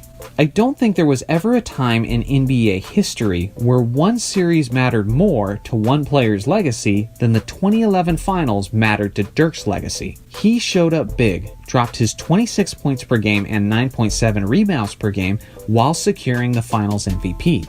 But if he hadn't pulled that off, well then people would still remember him as a great player who couldn't get it done in the postseason. Fortunately, he did win in the Finals and his legacy was saved. With all of this being said, I personally think it's pretty remarkable that he even won a championship. Just about the entirety of his career, he was lacking superstar help. He had Steve Nash early in his career, but at that point, Nash was not the player he would be in Phoenix. Who else did he have? Michael Finley? Jason Terry? Tyson Chandler? Josh Howard? An old Jason Kidd?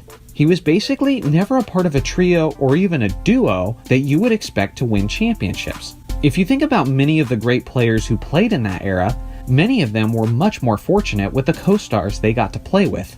Kobe had said that for the longest time he had tried to recruit Dirk to play with him on the Lakers. Imagine if that had happened. How much winning do you think Dirk would have done then? But Dirk had always turned him down, because he never wanted to leave his Mavericks. And honestly, that's what makes Dirk so special. He could have won more elsewhere, he could have been a part of a super team, but instead he was loyal and played 21 years for the same franchise, which is the most seasons in NBA history for a player to play with only one team. He wasn't the quickest, he wasn't the strongest, and he wasn't the greatest defensive player. But the truth is, Dirk was a loyal legend who wasn't expected to win a championship, and given his circumstances, he probably shouldn't have, but he did. And that's much more than many legends can say.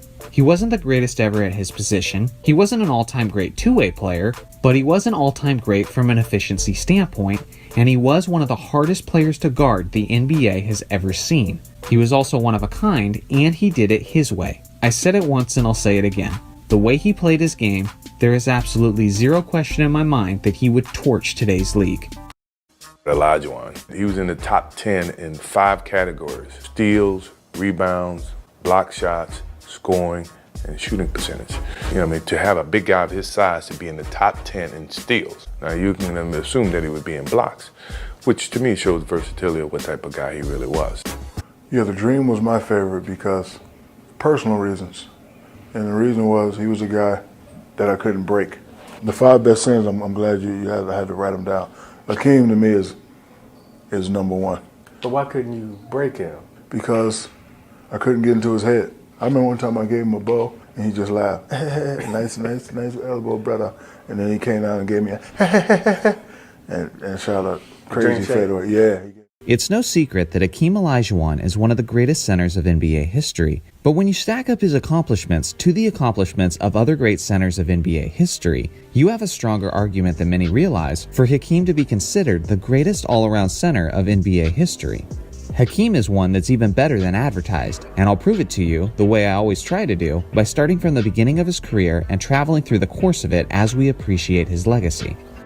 Olajuwon was selected with the first overall pick by the Houston Rockets in the 1984 draft. There was immediately lots of hype around this team as fellow great big man Ralph Sampson was already on the Rockets roster. With the combination of the 7'4" Sampson and the 7-foot Olajuwon, the Rockets were expected to quickly become serious threats in the Western Conference, and that's exactly what they did, as they went from a 29-53 team to a 48-34 team after the addition of Olajuwon. As a 22-year-old in his rookie campaign, he averaged a stellar 20.6 points, 11.9 rebounds, and 2.7 blocks on 53.8% shooting while playing all 82 games. It was excellent enough to make the All-Star team in his very first season. Unfortunately for Hakeem, Michael Jordan was also a rookie that year, so Hakeem had to settle for runner-up for the Rookie of the Year award. Hakeem and Jordan were the only players that year to receive Rookie of the Year votes. Their season ultimately ended in the first round at the hands of the Utah Jazz, but in the following NBA season, they would shock the basketball world.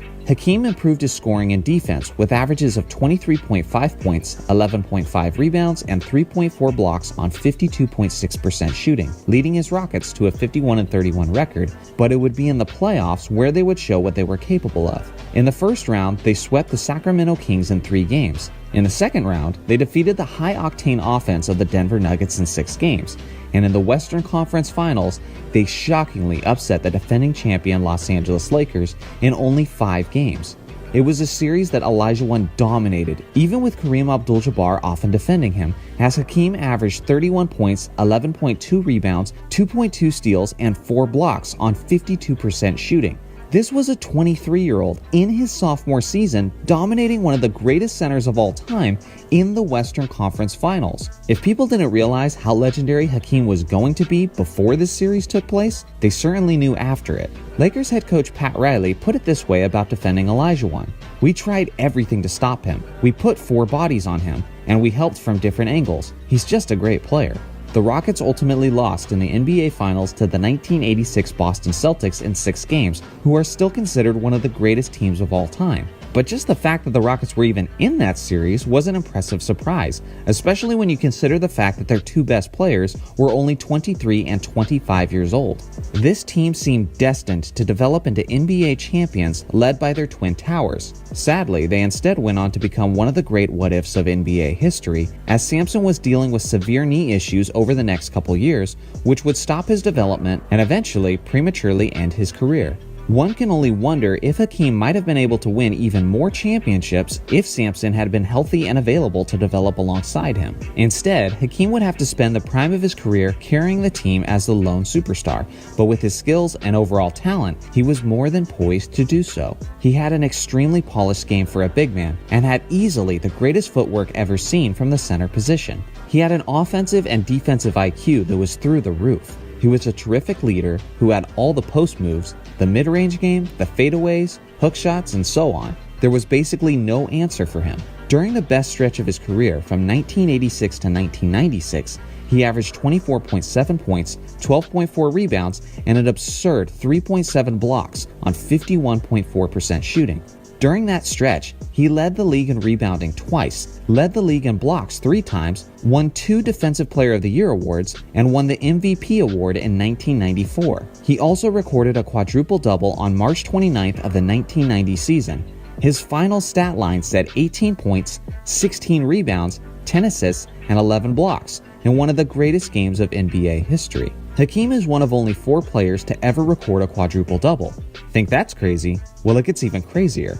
Just 12 games before that quadruple-double, Hakeem had a game where he scored 29 points, 18 rebounds, 9 assists, and 11 blocks. No player in the history of the NBA has ever officially recorded multiple quadruple-doubles in their career, and Hakeem Olajuwon almost had 2 in the same month. You could argue that no player in league history ever filled up the stat sheet as much as Hakeem did. If he played in today's game, he would be a fantasy basketball monster. You could also make the argument that Hakeem Olajuwon is the greatest two-way player to ever live. Not only was he a great scorer, who was up close to 30 points a game during his prime, but he's also by far the all-time leader in block shots with a lead of almost 600 blocks. In the history of the NBA, only 10 players have won the Defensive Player of the Year award multiple times. Of those 10 players, no one averaged more points in his career than Hakeem Olajuwon, and once again, no one else is even close. With all of these stats, numbers, and achievements, you can begin to see how transcendent of a talent he was, but what people remember him for, more than anything, is the 2 championships he won in the mid-90s, and for good reason, because those were the times in the playoffs where he clearly stood out among his peers. During his runs in the 94 and 95 season, he dominated Patrick Ewing, Shaquille O'Neal, and David Robinson. Speaking of title runs, Hakeem had one of the greatest playoff series of all time in the 1995 Western Conference Finals. Up against him was David Robinson, who made 8 all-defense teams over his career, won a Defensive Player of the Year award, and was that season's league MVP. And even he looked completely helpless against the Dream, as Hakeem averaged 35.3 points, 12.5 rebounds, 5 assists, 1.3 steals, and 4.2 blocks on 56% shooting. Talk about showing up the MVP. Has anyone ever done it more strongly than in this series? This 95 Rockets team was an underdog 6th-seeded team that Olajuwon drugged to their 2nd straight NBA championship. I'm going to ask you something, and I want you to think about it for a minute. When's the last time that a player could say that he won back-to-back championships as the lone all-star on his team? LeBron can't say that. Kobe can't say that. Neither can Jordan, Magic, Isaiah, or even Bill Russell. Hakeem Olajuwon is the only player in NBA history to win back-to-back NBA championships as the only all-star on his team. If that doesn't tell you how good this man was, absolutely nothing will. As far as where he ranks among the greatest centers of all time, in my opinion, he's right there with Shaq. I'm even tempted to say he's ahead of Shaq. I know that's an extremely unpopular opinion, but I just feel like he dominated the game in more ways than Shaq did, from his overall skill set to his defense to the quadruple-double tendencies and so on. You also have to consider what they accomplished and who they had supporting them. Hakeem won 2 championships with no all-star support. If you give a prime Hakeem Olajuwon 8 years of a young and lethal Kobe Bryant, he's at least doubling his championship total. Throw in a year with Dwayne Wade where he averaged 35 points in the NBA Finals, and it's a wrap. Hakeem's legacy becomes one that's out of this world. Let me know your thoughts in the comment section. If you were to take any center in NBA history and put him on your favorite team in the modern NBA, how many centers would you take ahead of Hakeem? For years, the Mamba has had a reputation of being a selfish shot chucker. Many people think that Kobe cared more about getting his points than getting his teammates involved. Some have even gone as far as saying that Kobe cared more about his scoring than even winning. I absolutely do not believe that, and the reason I don't is because I followed Kobe closely throughout his career, and I remember the several instances where he was anything but selfish. Here's a massive example. There were several games in Kobe's career where he could have broke scoring records, but instead chose to sit out the 4th quarter because it wasn't needed for the win. In Kobe's career, he had 5 games where he scored at least 50 points through 3 quarters of play, and in only one of those instances did Kobe play in the 4th quarter, and that was the game where he scored 81 points against the Raptors. The reason why Kobe played in the 4th quarter in that contest is because that was the only game where he had to in order to secure the win.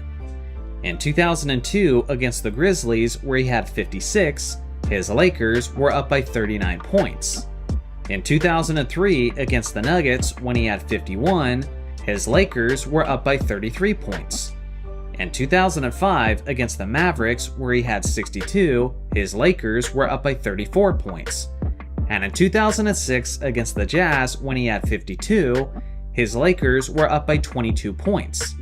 And in the 81-point game in 2006 against the Raptors, where he had 53 through 3, his Lakers were up by just 6 points.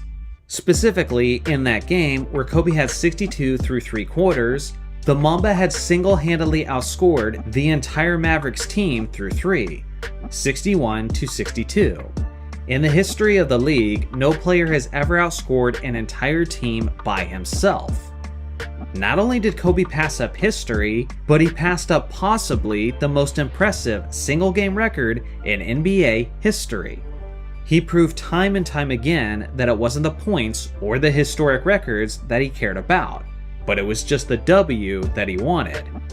Another instance of Kobe's unselfishness was at the end of the 2011 to 2012 regular season, where Kobe was in a race with Kevin Durant for the scoring title. KD was averaging 28 and the Mamba was averaging 27.9. Kobe had the last opportunity to win the scoring title over Kevin Durant, and in order to do so, Kobe would need to score 38 points in the last regular season game of the year, which he could certainly do with ease if he was gunning for it. A scoring title in his 16th season would have certainly been an impressive accomplishment for Bryant, but the Lakers were locked in to the 3rd seed in the Western Conference. So instead of selfishly going for the scoring title, he instead sat out the game against the Kings and rested in preparation for the playoffs. I don't think a lot of players would have passed up that opportunity, seeing how guys often care so much about their accolades and about how their accomplishments and stats affect their future contracts.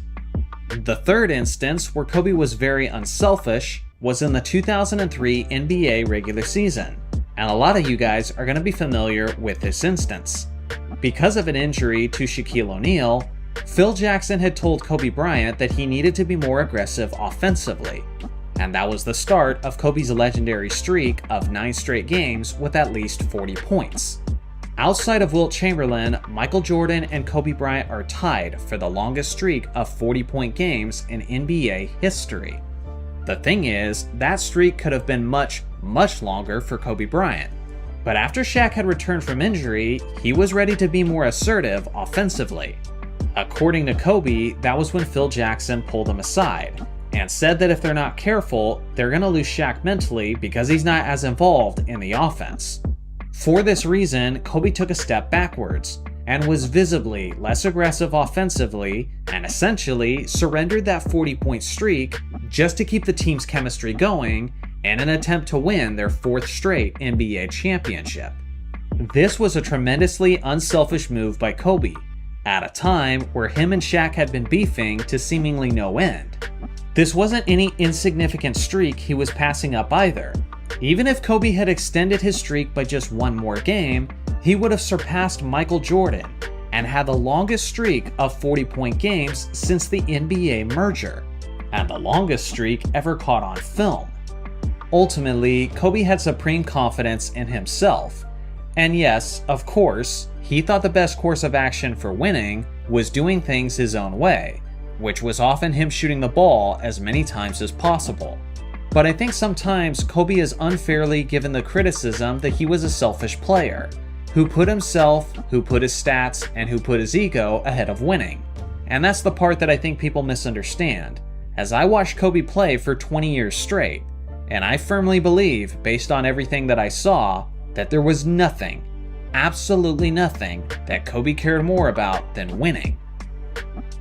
So what do you guys think? What is a common criticism about an NBA player that you guys think is actually not true? Today is the continuation of a new series, and I believe it will be one of my most exciting video series to date. In this video and in this series, I'm researching some epic basketball stories about some of the greatest players of all time. I'll do my best to research these stories to figure out what specific games they're talking about, and I'll do my best to inform you guys on the details of the event. Today, I have a story from the active player Al Horford that he tells about LeBron James during the peak of his Eastern Conference dominance. Take a listen.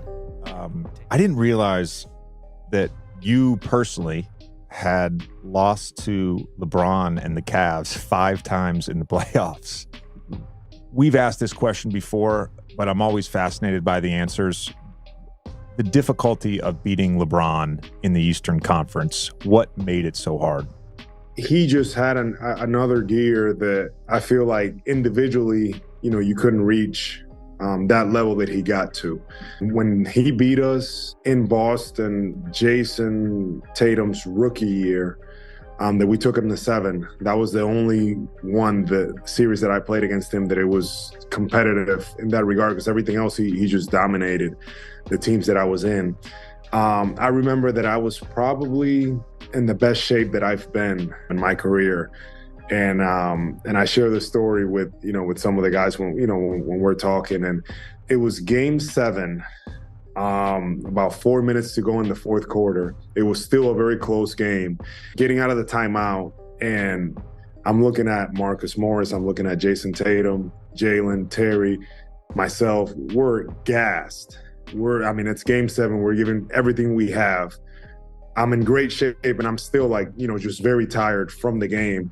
And I look at the other side, and he's sitting kind of like in the scorer's table, kind of leaning, very casual. He's played every single minute up to that point, and he looked unfazed. He looked unbothered. And to me, that was disturbing. The fitness level, the conditioning that he's in. I think it's something that people don't realize how good of a shape he's in, and also just that gear that he kicks it to. It's not a lot of people that can do that. And, that there's a reason why he's one of the greats. Now, as Reddick mentioned in the beginning of the video, Horford has been eliminated by LeBron 5 times in the NBA playoffs. So there may be no better player to give his perspective on LeBron's Eastern Conference dominance than Horford, as he is quite arguably the greatest victim of that dominance. Now, as far as the game he's talking about, well, that's not very hard to figure out. According to Horford in this interview, he said it was while he was a member of the Celtics. The game took place in Boston, and it was a Game 7. He also said that it happened during Jason Tatum's rookie year. And all of this information lines up with only one game in NBA history. It took place on May 27th, 2018, in Game 7 of the Eastern Conference Finals between the 2nd-seeded Boston Celtics and the 4th-seeded Cleveland Cavaliers. Heading into this contest, there were a lot of details that you should know about in order to understand the significance of this game. For one, this Cavaliers team was not the same team that had just been to the finals in the previous 3 seasons. LeBron's usual co-star in Cleveland, Kyrie Irving, had left in the offseason when he joined the Celtics. But due to his season-ending knee injury late in the regular season, he was unable to play in this postseason. On top of that, LeBron's next best player, Kevin Love, sustained a concussion in Game 6 of this series against Boston. And due to this, he had to sit out of Game 7. Obviously, saying that any team with LeBron James on it is an underdog is a bold claim to make. But at the very least, the deck was stacked against him tremendously. But again, it would be foolish to write him off completely, considering how he was in the midst of one of the most impressive playoff runs in the history of the NBA. In his 17 playoff games that postseason, leading up to that 7th game against Boston, LeBron was averaging a monstrous 34 points, 9 rebounds, and 9 assists on a whopping 54.5% from the field. He was carrying this Cavaliers team all season long, and especially in the playoffs. But in this specific contest, he would have to carry them to an even greater extent, due to the sudden absence of Kevin Love. Tip-off was about to commence, and this was LeBron's starting 5 versus the starting 5 of the Celtics. Without question, anything less than LeBron's A game would result in his Cavs being eliminated that night. When the game actually started, Boston seemed to have all of the energy, as they jumped out to a 6-0 lead. But of course, James was soon to respond, as he scored the first 7 points for Cleveland.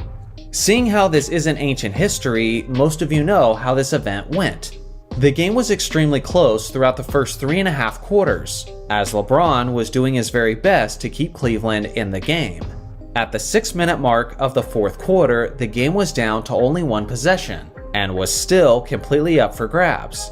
It was around this point of the contest that Horford described how he saw a relaxed and completely composed LeBron, chilling at the scorer's table with his arms crossed. LeBron had played every single minute of that contest up to that point, yet it was the Celtics players who were grasping for air and struggling to finish the game. Horford said that this sight of LeBron disturbed him, and based on what would soon take place afterwards, he was correct to feel that way. In what was a defensive, low-scoring game up to that point, LeBron was ready to close it out with some brilliant offense. With 5 minutes left in the game, he got this assist to Tristan Thompson on the pick and roll. With less than 2 minutes left, he caught the Celtics defense sleeping, as he threw this perfect pass to George Hill, who then converted the basket over Al Horford. And then, with just over a minute left, LeBron secured the rebound and took the ball coast to coast, showing his elite stamina and speed. And despite being grabbed and held, he simply muscled his way to the basket for the and one play. He looked like he was completely fresh and at full strength, as if it was the first game of the regular season. But in reality, he was just entering his 48th minute of Game 7 of the East Finals. It was disturbing for Boston fans, indeed. At this point, LeBron had extended the lead to double digits, and the damage was done, as the Cavs went on to win the series with a final score of 87-79. As James secured his 8th straight trip to the NBA Finals. LeBron finished with a stunning total of 35 points, 15 rebounds, and 9 assists on 50% shooting from the field. What's amazing about this story is that Horford basically knew in his head what was going to happen. He saw that LeBron was looking completely composed and energized, and that literally put fear into him of what was to come. And from that point on, it was all downhill for Boston. The NBA has changed so much over the years. One of the biggest ways the game has changed is at the power forward position. Yes, the position still technically exists, but now it's hardly distinguishable between the other positions on the court. Back in the 1980s, the 90s, and the 2000s, the position had a very unique identity and personality, and contributed to the game in very specific ways, but now, not so much. You have players like Giannis who treat the position like a slashing wing. You have guys like Karl Anthony Towns and Kristaps Porzingis, who are finesse-style big men who prefer shooting jumpers and three-pointers rather than posting up. Bigs like this are so common that they're completely interchangeable with the center position, and it's why guys like Towns and Porzingis are so frequently switching between the two positions. Now, even a guy like Kevin Durant, who was traditionally a small forward, is now playing at the power forward position over the last 5 seasons. Regardless of the fact that he primarily shoots jumpers, is not an elite rebounder, and regardless of the fact that he weighs about 12 pounds soaking wet. There's literally no power in this power forward. Long gone are the days of strong and imposing power forwards like Charles Barkley and Karl Malone. Long gone are the days of physically punishing enforcers like Charles Oakley and Rick Mahorn. So this might have some of you asking, what actually happened? Why is today's 4 spot so unrecognizable by the standards of generations past? Well, in order to answer that, we have to go back in time, and let's start with the NBA's infancy. During these earlier eras, the game was essentially determined by the strength of your interior presence. For a while, it was widely believed that you could not win an NBA championship without a superstar quality big man or two. And for the most part, the results backed that up. George Mikan completely dominated the 1950s. Bill Russell and Wilt Chamberlain won all of the championships in the 1960s. In the 1970s, it was a revolving door of success between guys like Dave Cowens, Willis Reed, Kareem Abdul-Jabbar, Bill Walton, Wes Unseld, and Elvin Hayes. And then, in the 1980s, even though Magic Johnson and Larry Bird had the greatest rivalry of that era, even they had strong supporting big men, like Kareem Abdul-Jabbar, Robert Parrish, and Kevin McHale. Moses Malone broke through and won a championship that decade. And the Detroit Pistons won back-to-back championships as an elite defensive team with Rick Mahorn and Bill Laimbeer as the faces of that defense. Elite big men were absolutely essential for winning, and it basically boiled down to the fact that the game was designed in such a way to emphasize the 4 and 5 spots. Throughout the 50s, 60s, and 70s, the three-point line did not yet exist in the NBA, which meant that the most valuable shots that a player could take was efficient two-point shots that were taken close to the basket, which naturally works in favor of the 4s and 5s. Even in the 1980s, the three-point line was still yet to become a major aspect of how the game operates. In the entire 1980s decade, entire teams averaged just 3.5 three-point attempts per game. This means that the average NBA team in the 80s was shooting less than 1 three-point attempt per quarter. As coaches in high school preach all the time, long shots equals long rebounds. And that's because the force of the ball hitting the rim is harder when it's taken from a greater distance.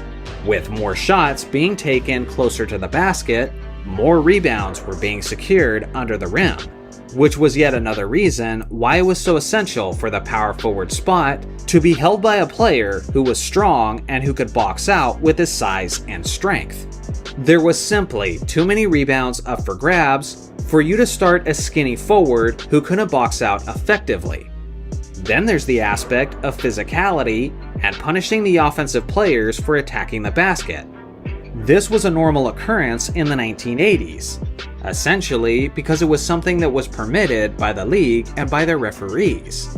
The flagrant foul rule wasn't strongly implemented into the NBA until the 1990 season, which means that during the 1980s, defensive players were not in danger of getting ejected for an excessively physical foul. There was also almost no instances where the offensive player was fouled, shot free throws, and kept the possession. Instead, nearly every excessively physical foul was simply treated as a common foul.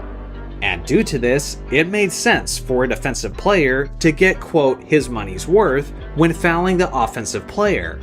Strong and imposing power forwards would try to punish slashing wings in the painted area, and would try to intimidate them and make them think twice about whether or not they wanted to attack the basket next time.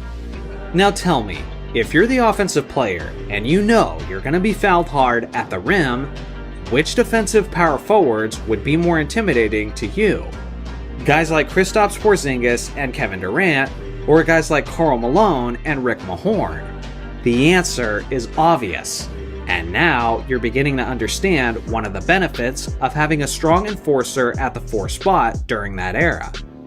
The reason the NBA decided to strongly enforce the new flagrant foul rule in 1990 was in order to crack down on teams like the Bad Boy Pistons, who were using their physical brutality as a way to intimidate opposing star players, which obviously put those stars at risk of serious injury. Even with the flagrant foul rule now firmly in place, there were still strong back-to-the-basket power forwards throughout the 90s and 2000s. But all of that changed dramatically in the 2010s. The game was changing, and so were the rules and the style in which it operated. Alongside of the analytics movement, there was also the rise of Steph Curry, who made basically every GM envious of his talent and his limitless range, and had basketball fans reimagining what was possible. For years, the amount of three-point shots being attempted was steadily increasing. But after Steph Curry broke out as an era-defining superstar, the volume of three-point attempts spiked dramatically league-wide. And to this very day, it is still on the rise. It's got to the point where not only superstars are jacking up threes, but ideally, every player on the court is attempting multiple threes per game. A player like Dirk Nowitzki was once seen as a unicorn in the 2000s, but nowadays, that's simply the style of the standard power forward, which is also referred to as a stretch 4. Now that nearly half of the shots attempted per game are three-pointers, there are long rebounds up for grabs continuously. In 1985, only 5 guards averaged over 5 rebounds per game, And now, 40 years later, that number has tripled. There's simply more rebounds up for grabs for the perimeter players, and less for the interior players, which means is no longer crucial for guys at the 4 spot to be strong enough to box out the competition. Something else to consider is that if the stretch 4 is now the standard offensively, then that will naturally pull the defending power forward away from the interior as he tries to defend his man, which makes low post strength even less necessary. Again, this is why a 7-foot stick like Kevin Durant could move seamlessly from the 3 spot to the 4 spot in the latter half of his career, because essentially the power forward position has just become a really tall small forward. This is how the traditional power forward died in the NBA, and honestly, I don't see it making a return anytime soon, because unless the NBA suddenly brings back physicality and limits the amount of 3-pointers taken, then it simply makes sense for the power forward to be the way it is today, even if that means that there's no longer any power in the power forwards. Do you wish to see the return of the traditional position? And if so, how could the NBA bring it back? I look forward to hearing your thoughts in the comment section below. Let me start off this video by pointing out the obvious. Standing at least 7 foot 4 inches tall, Victor Wembanyama was the most hyped basketball project since LeBron James. And despite the astronomical expectations, he hasn't just lived up to the hype, but he's exceeded it. Wemby is every bit as good as we all hoped he would be, and the fact that we're witnessing him at his worst is truly an awe-inspiring thought. With that being said, there's a lot of interesting topics of contention about his debut season, especially now that it's come to a close. Is Wemby the greatest rookie in NBA history? Does he deserve to be the Defensive Player of the Year? Should he even be considered for awards, considering his team's abysmal record?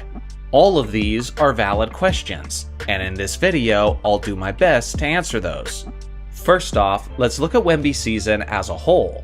On the year, he averaged over 21 points, nearly 11 rebounds, 4 assists, and a league-leading 3.6 blocks on roughly 56 true shooting percentage. Beyond that, he's achieving these numbers in less than 30 minutes a game. Obviously, these are historically great averages for a rookie. But what many people are failing to realize is just how much Wemby has progressed in this season alone.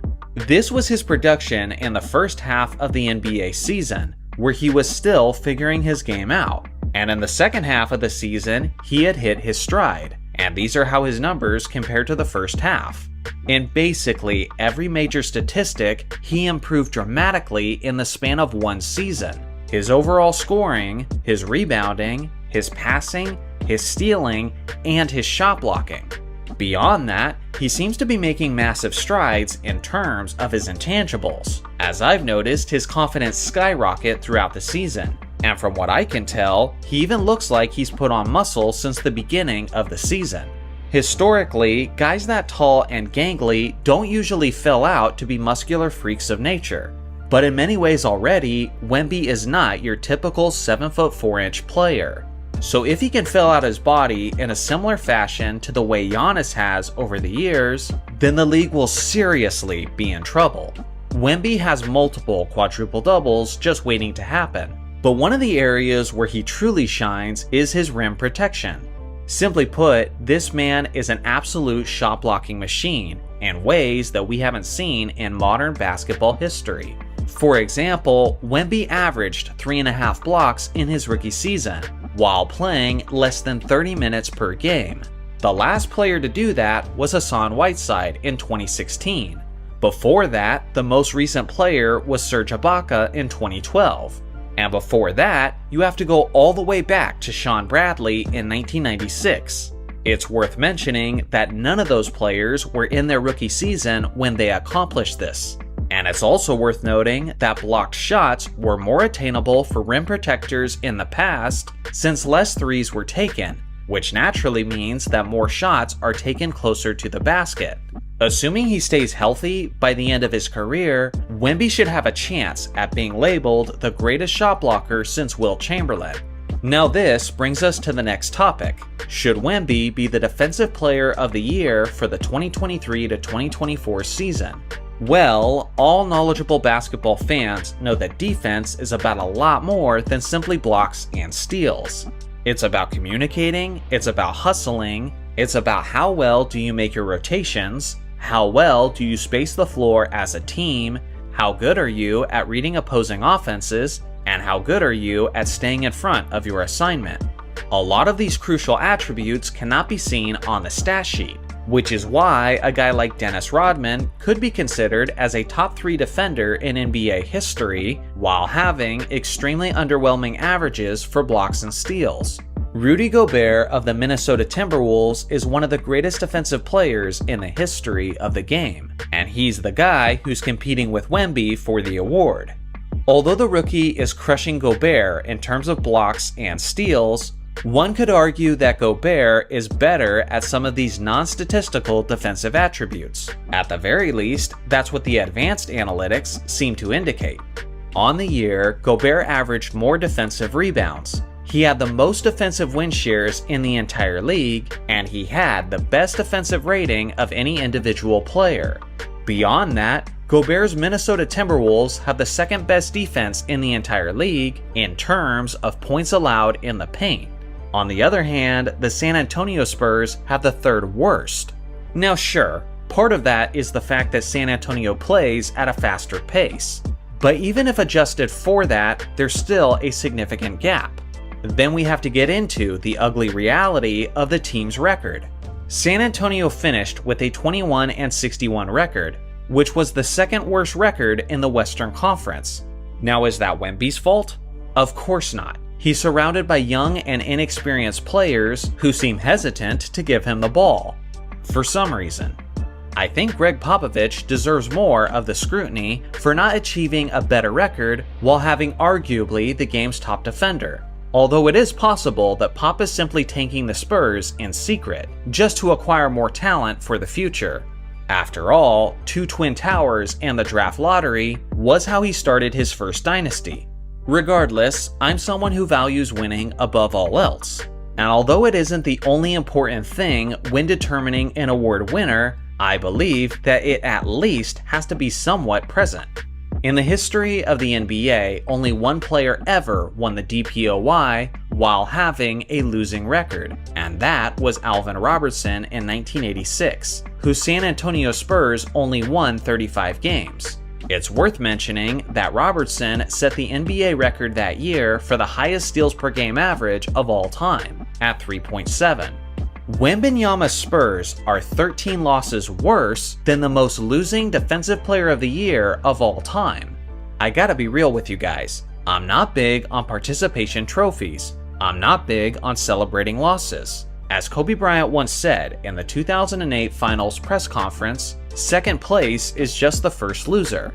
Personally, I don't think any player should be given a major award like MVP or DPOY if their team didn't make the playoffs. That's the qualification that I would put in place if I was the commissioner. For this reason, I do think Gobert should get the award in this specific instance. But let's be real, after this season, Victor might just win for the next 5 years straight. So now that we've covered the award, let's look at the validity of people claiming Wemby as the greatest rookie of all time. Well, less than a year ago, I made a top 10 list of the greatest rookie seasons in NBA history, and the top 2 were Wilt Chamberlain and Kareem Abdul-Jabbar, who at the time was Lou Alcindor. Now let's look at Kareem. At 22 years old, Kareem was drafted to a Milwaukee Bucks team who had only won 27 games in the previous season. The captain was already equipped with his iconic skyhook, which he utilized from an early age. With that skyhook in his arsenal, he was immediately one of the best scorers in the game, and in his debut season, he averaged nearly 29 points, 14.5 rebounds, and 4 assists on 52% shooting. Blocks and steals were not yet tracked at that point in history, but based on his seasonal averages after 1973, I think it's pretty safe to assume that he was among the leaders in blocks as well. Kareem's 28.8 points per game was second overall that season, trailing only Jerry West. And I'm willing to bet that if Wemby was second in scoring behind Luka this season, Twitter would never stop glazing him for it. Kareem improved his Bucks by a whopping 29 wins, while the Spurs actually ended up one game worse. I think it's pretty clear he didn't have a better rookie season than Kareem, so we can make a full stop there. But what about modern history? Is he the best rookie since the turn of the millennium? Honestly, I believe so, and I don't think it's all that close. Some of the best rookie campaigns since the year 2000 have come from guys like LeBron James, Carmelo Anthony, Kevin Durant, and even Blake Griffin. But none of those guys were the terrifying two-way force that Wemby currently is, and none of those players were close to his minutes, which means that Victor was doing far more in less time. It's funny to see the irony in these comparisons, because now even LeBron fans are using the argument of a harder era and less inflated statistics. If you're a basketball fan and you live long enough, you'll witness history repeat itself many times. Ultimately, when names like Wilt Chamberlain and Kareem Abdul-Jabbar are the only adequate comparisons to what we're currently seeing today, well then that's when you know that we have something truly special on our hands. So what do you guys think? Is Wembanyama the Defensive Player of the Year? And if you had to place your bets now, do you think he'll end his career as a top 10 player of all time? So the league is kind of getting insane. Unless you've been living under a rock, you've taken notice of the stunning offensive explosion in this current NBA season. It seems like every other night, some star is breaking or challenging some kind of statistical record. We have a rookie who's averaging 26, 13, and 4 blocks on his per 36 minutes stats.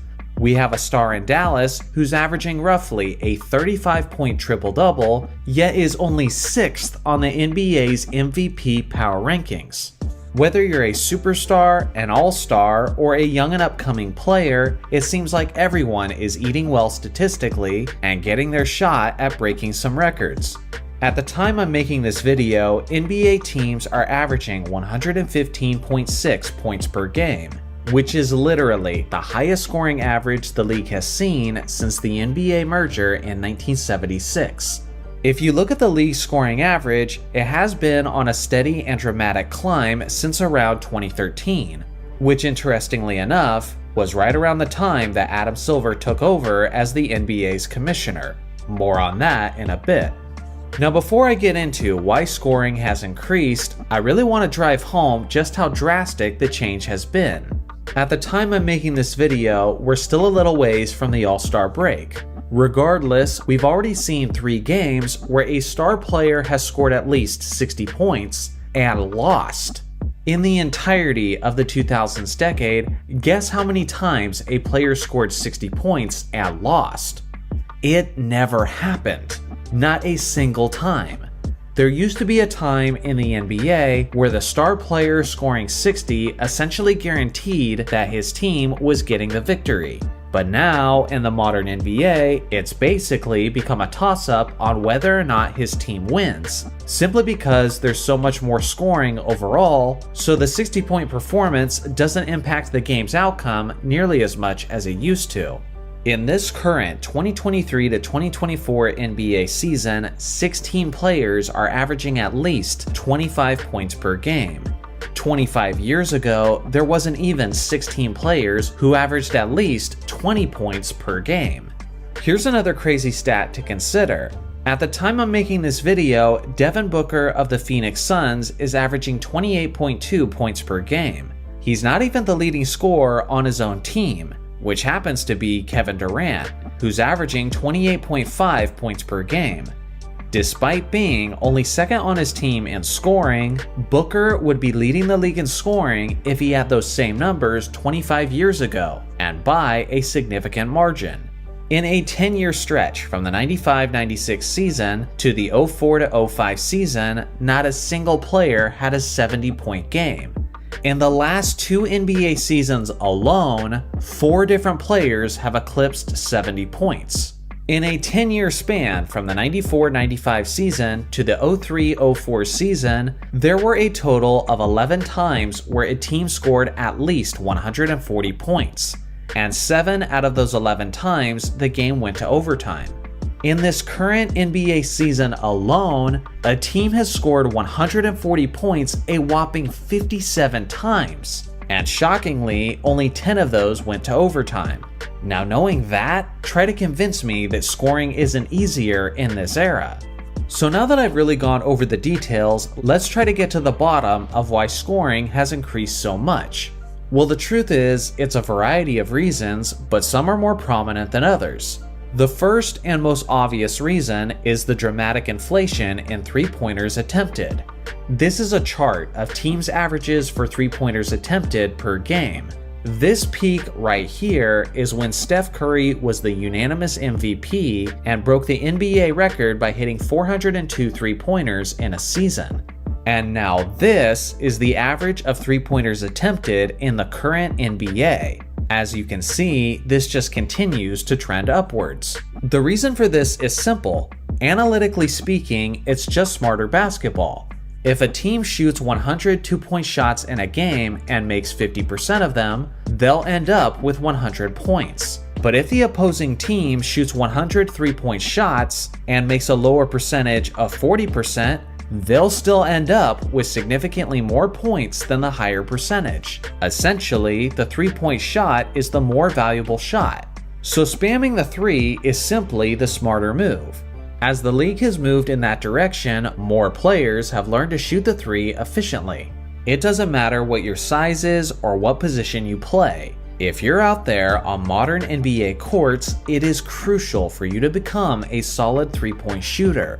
Because of this focus on developing the perimeter shot, we are witnessing the greatest era of shooting in NBA history, and I believe that is an objective fact. Some might argue that more three-pointers and higher percentages are due to the fact that defense isn't as good as it used to be, which theoretically could be true. But you know where that doesn't apply? At the free throw line. Since the very early days of the NBA, the free throw line has basically always been the same. There's no defenders, just the player, the ball, the basket, and 15 feet of distance. In this current season, players are hitting 78.8% of their free throws, which is the highest average in NBA history. 25 years ago, players were hitting 72.8%. Although there are some rare exceptions, typically the best foul shooters in the league tend to be the best three-point shooters in the league as well. So the fact that this is the most efficient foul shooting season of all time, simultaneously as the NBA is emphasizing threes more than ever, comes as no surprise. Better shooting from the field means more space on the court, because now players have to be defended out further. More space on the court means more room to operate, which gives the offensive player more freedom to create a good look for himself or for a teammate, and thus more points are being scored. Now here's the thing, although the inflation of threes plays a part, it isn't the whole story. For example, although the general NBA team is averaging 35 three-point attempts per game, they're only making an average of 12.8. If all of those threes were two-point shots instead, then teams would still be averaging roughly 103 points per game. And guess what? That is still a higher scoring average than any season of the 2000s. The pace of play and the field goal percentages play a major part as well. But now, let's look at some not so positive aspects. The NBA product is becoming less and less physical as time goes on. Defenders are not allowed to play defense with the same level of tenacity that they could in years past. Brutal fouls in the 80s and 90s were often just common fouls, but now many of them are called as flagrant fouls, which results in drastic penalties that teams can't afford. Offensive players driving to the lane is much easier when there's no fear of a rim protector or an enforcer type defender punishing him once he's down there. On top of that, you can no longer hand-check players like you could in years past. Doing certain offensive moves, like a crossover dribble for example, are much more difficult to perform when the defender already has his hand locked on your midsection. Try to create space with those moves back then, and you're more at risk of a turnover.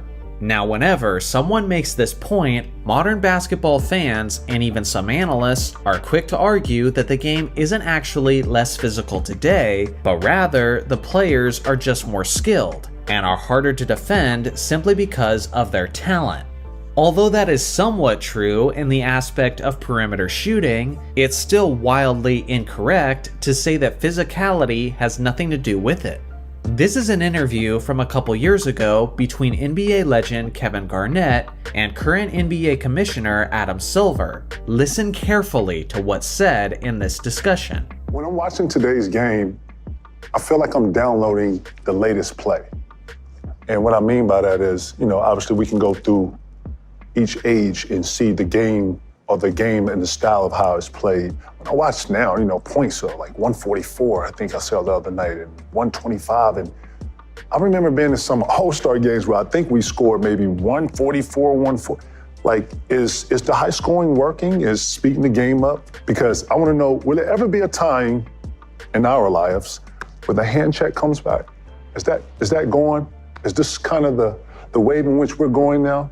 I'll answer it coming from the fan in me, which is there was a point, I believe, probably in around the late 90s when the game became too physical. And I think we lost some of For our viewers, you mean? Yeah, and I think for our fans, from the aesthetic enjoyment of the game, where it de-emphasized the particular skill a player had and maybe weighted too heavily physicality, where a big, strong player could come in and prevent a incredibly skilled player from doing those kinds of things.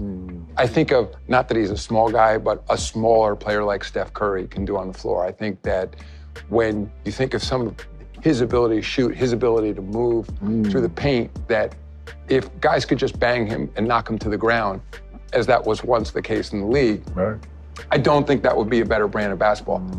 I also think we have to find the right balance.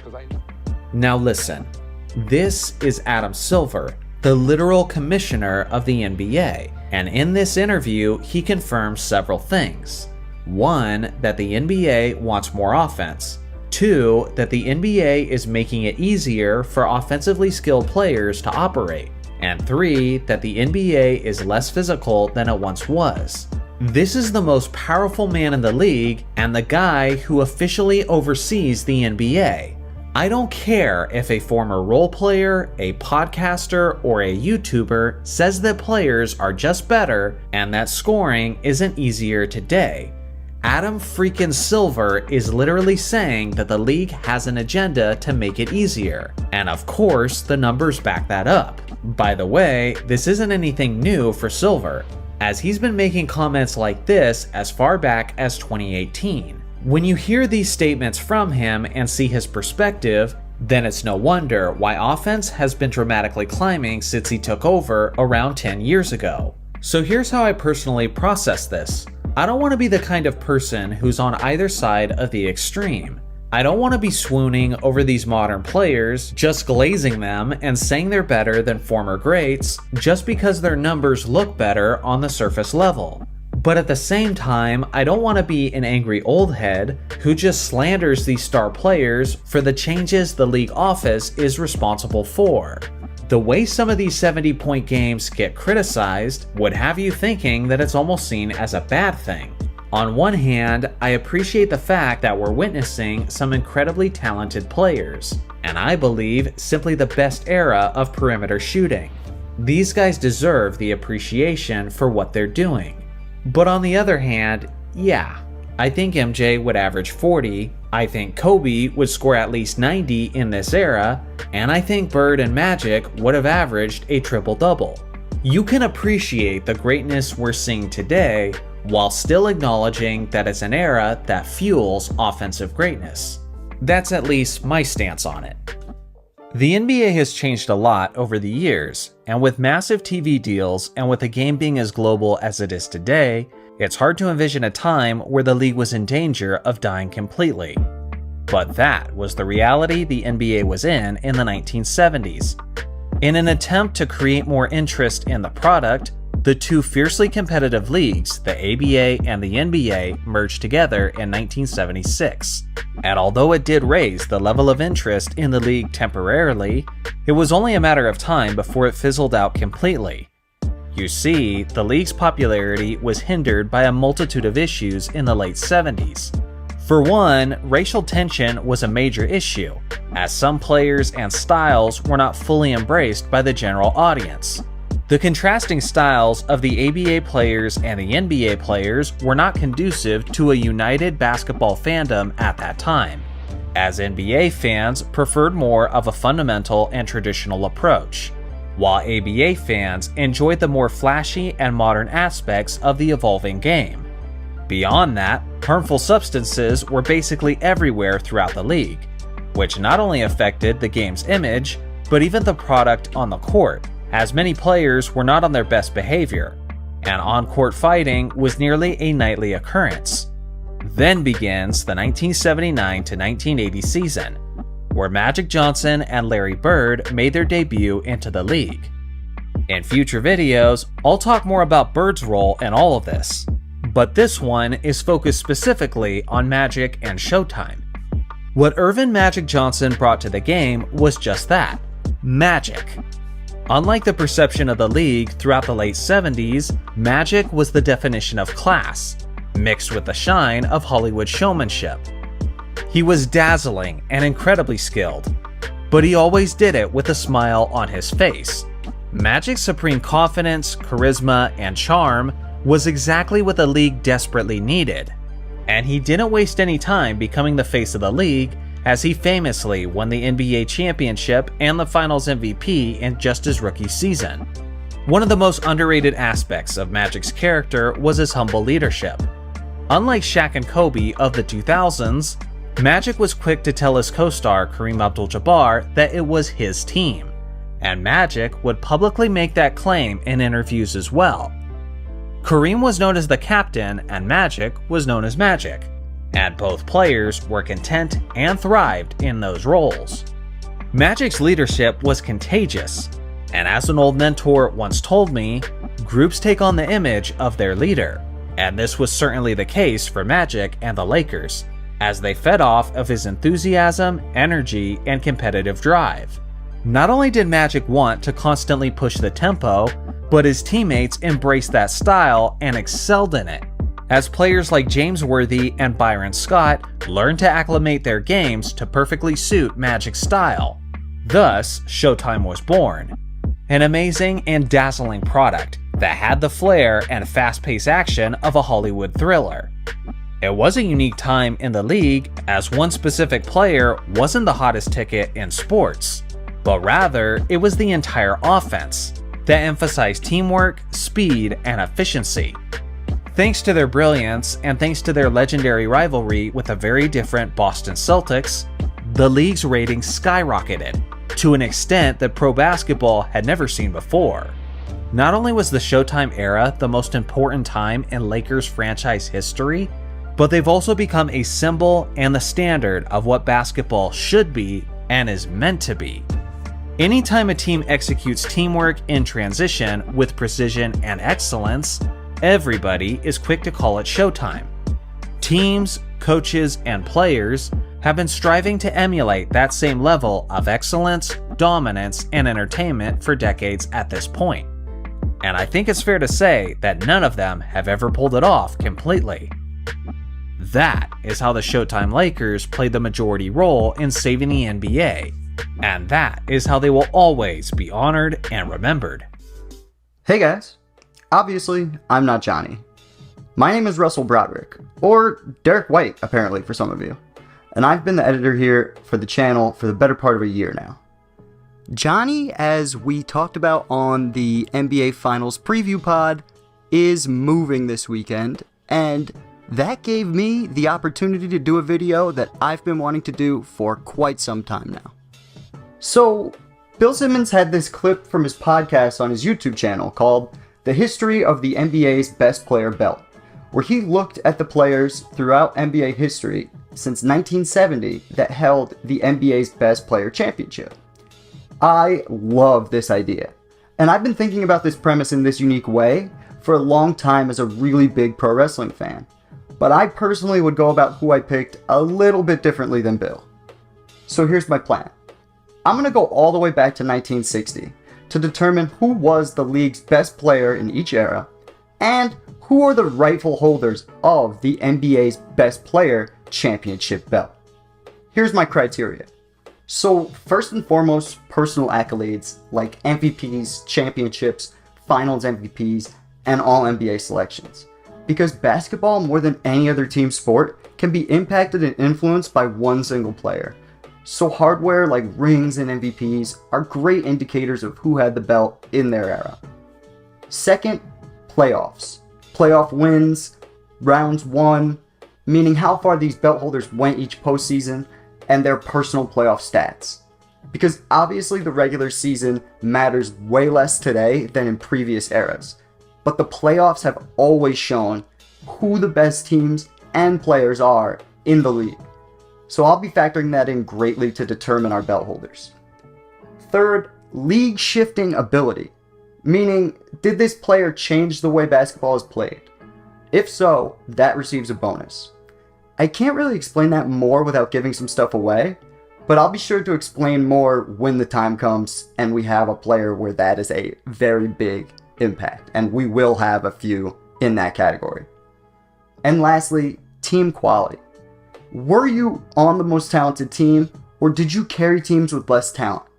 Players with less talent on their teams get a bonus if they win despite that lack of talent, but it doesn't always factor in to the highest extent more than some of the things above it. That's why it is last on the list. I'm hoping these 4 pillars will help you get where I'm coming from as we go along from one champ to the next. But there can only be one first belt holder. So let's get into the video and travel back in time. 1960 to 1966, Bill Russell. We start with one of my all-time favorite players, the legendary Bill Russell, who was the first belt holder ever from 1960 to 1966. Russell's career was defined by winning championships, getting all 6 titles possible during this span for the Celtics. His ability to lead Boston to winning was unmatched, earning him 4 MVP awards during his reign, including 1961-62, despite Wilt's 50 points per game and Oscar's triple-double during that same season. Russell's greatest competitor during this period, and the #1 contender for the belt, was absolutely Wilt Chamberlain, whose individual dominance in scoring and rebounding was 2K level fake at the time. However, what puts Russell over the edge was his defensive dominance and his amazing rebounding to trigger fast breaks that completely revolutionized the game. It was Bill's knack for winning and his defensive genius that made him our very first NBA Best Player champion. 1966 to 1969, Wilt Chamberlain. In the 66 to 67 season, Wilt Chamberlain took the Best Player championship by force, leading his Philadelphia 76ers over Bill Russell to win the East, then over Rick Barry, who dropped almost 41 points per game in the finals, and brolic Nate Thurmond to win his first NBA title. Wilt's dominance was characterized by his 2 MVPs and this historic 1967 championship run, where he finally learned to trust his teammates and became truly unstoppable. Even though Bill Russell slid to the #1 contender, he still won 2 chips in this era to Wilt's 1. But Wilt has 2 MVPs to Russell's 0 during this span. And for me, that made the difference when thinking about who was the absolute best in the world at the time. The Big Dipper's scoring went down to just over 23 points per game, but he became the league's first and only center to lead the NBA in assists for a whole season, and carried his 76ers and then Lakers to a 213-77 record during this 3-year run with the belt. 1970 to 1975, Kareem Abdul-Jabbar. The dawn of a new decade saw the rise of a new superstar, Kareem Abdul-Jabbar, who's taking the belt in 1970. Kareem's skyhook was one of the most unstoppable moves in basketball, and honestly still is to this day. But at this point in his career, he had everything. Winning 3 MVPs and leading the Milwaukee Bucks to a championship in 1971, Kareem's impact on both ends of the floor was extraordinary. Honestly though, it was a tough decision between Kareem and the Dr. Julius Erving, who is our number 1 contender during this era. Dr. J dominated the ABA during the early 70s, winning 2 MVPs, an ABA title, and the ABA playoffs MVP in 1974. However, Kareem was just as dominant, scored more points, and played in the more competitive league. It's okay though. Dr. J will get his opportunity to hold that gold. Speaking of which, 1976 to 1979, Julius Erving. See what I mean? I feel like this is the perfect time to give Doc the belt. Even though he doesn't enter the NBA until the following season, Erving put Giannis-esque stats up to win the MVP, playoff MVP, and ABA championship in 1976, while Kareem won the MVP in the NBA despite not making the playoffs, which is the only time that's ever happened in history, and I feel pretty comfortable saying that that's not happening ever again. Dr. J's ABA success transitioned seamlessly to the NBA, where he continued to have playoff success, playing in 38 playoff games for Philly in his first 3 seasons with the team, and making the NBA Finals immediately in 1977. Kareem and Moses Malone, with his amazing numbers for Houston, were exceptional during this period and were both in contention for the belt. But Dr. J making back-to-back finals for 2 different teams in 2 totally different leagues made it clear to me that he deserved the title of the best player in the world. 1980 to 1983, Moses Malone. Moses Malone deserves this award for similar reasons to the man he's taking the belt from, and he even came to Philly to take it from him. Big Mo is the greatest offensive rebounder of all time. Not a glamour stat by any means, but when you can add 27 points per game to those nearly 15 rebounds per game, you get back-to-back MVP awards for 2 different teams, and a championship season where your team goes 12-1 in the playoffs. Kareem Abdul-Jabbar continued to be in the mix for the belt he held 10 years ago at this point, but Magic Johnson, while being amazing for the longevity of the captain's career, made it so difficult for me to say Kareem should be considered the best player in the world at this point. 1984 to 1986, Larry Bird. Larry Legend's time with the belt was marked by his exceptional shooting, passing, and basketball IQ, which were all at their apex at this time. Bird led the Boston Celtics to a combined regular season and playoff record of 235-73, which got Larry 2 NBA championships and MVP awards for all 3 seasons of his reign on top. Magic Johnson was Bird's greatest rival and easily the number 1 contender during this mid-80s period, but Bird was unquestionably the best player in the world. Until 1987 to 1990, Magic Johnson. Magic Johnson took the belt directly from Larry Bird after the finals in 1987, when Bird told the media essentially that after Magic won the ring and took home finals MVP.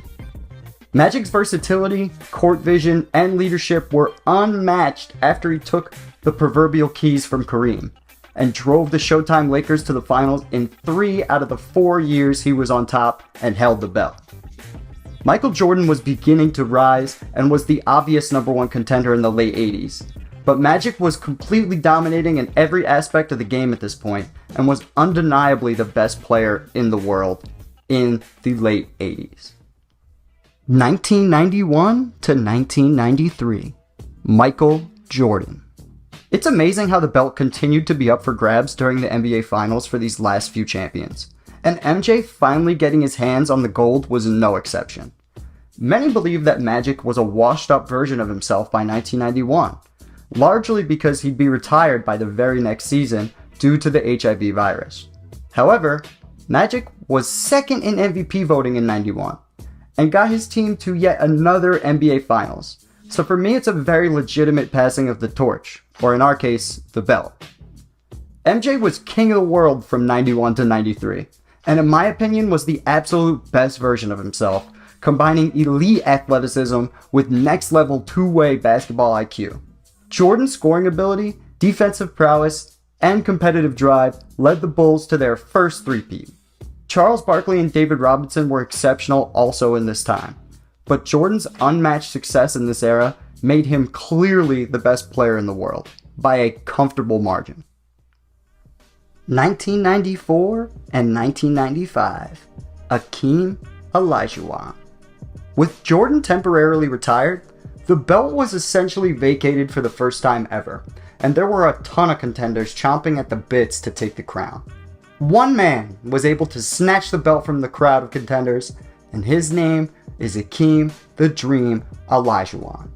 Hakeem's sick footwork, Hall of Fame defense, and leadership won this legend the MVP, Defensive Player of the Year, Championship, and Finals MVP in 1993. Then the Dream led the Houston Rockets to back-to-back championships, earning another Finals MVP and becoming the only NBA All-Star to ever win back-to-back titles without playing with another All-Star. David Robinson and Shaquille O'Neal were two strong contenders for the belt, but Olajuwon's hardware during these two seasons gave him the significant edge. 1996 to 1998, Michael Jordan. MJ returned with a vengeance from 96 to 98, becoming the first player to get the Best Player Championship belt twice. MJ won all 3 rings available and the Finals MVPs to go with them, and he probably should have won all 3 regular season MVPs as well, if not for the abomination that was the 1997 MVP race. Karl Malone and Shaq were definitely solid during this period, but Jordan's return left no doubt who the best player and rightful owner of the Best Player Championship belt was for the 1990s. 1999 to 2002, Shaquille O'Neal. Shaq was the league's most dominant force ever from 99 to 2002, thanks to his combination of size, strength, and agility that he finally combined with a killer mentality. Shaq's Lakers are still the last team to ever three-peat in the NBA, and Shaq got all the Finals MVPs for those appearances. Tim Duncan and Allen Iverson were also in the mix for the belt during this time, but Shaq's dominance in the playoffs made him for sure this era's absolute best. 2003 to 2007, Tim Duncan. Tim Duncan's consistent excellence earned him the title of the league's best player for nearly half of the 2000s. During these 5 seasons, Duncan won 71.6% of the 500 games he played between the regular season and playoffs, leading the Spurs to 3 championships and 2 Finals MVPs. Duncan's fundamentals, defense, and leadership were crucial to holding the belt over Steve Nash's offensive wizardry and Kobe's scoring dominance during this stretch. 2008 to 2010, Kobe Bryant. The Black Mamba finally snatches the title here that I'm sure he's felt like he's held since his first NBA championship.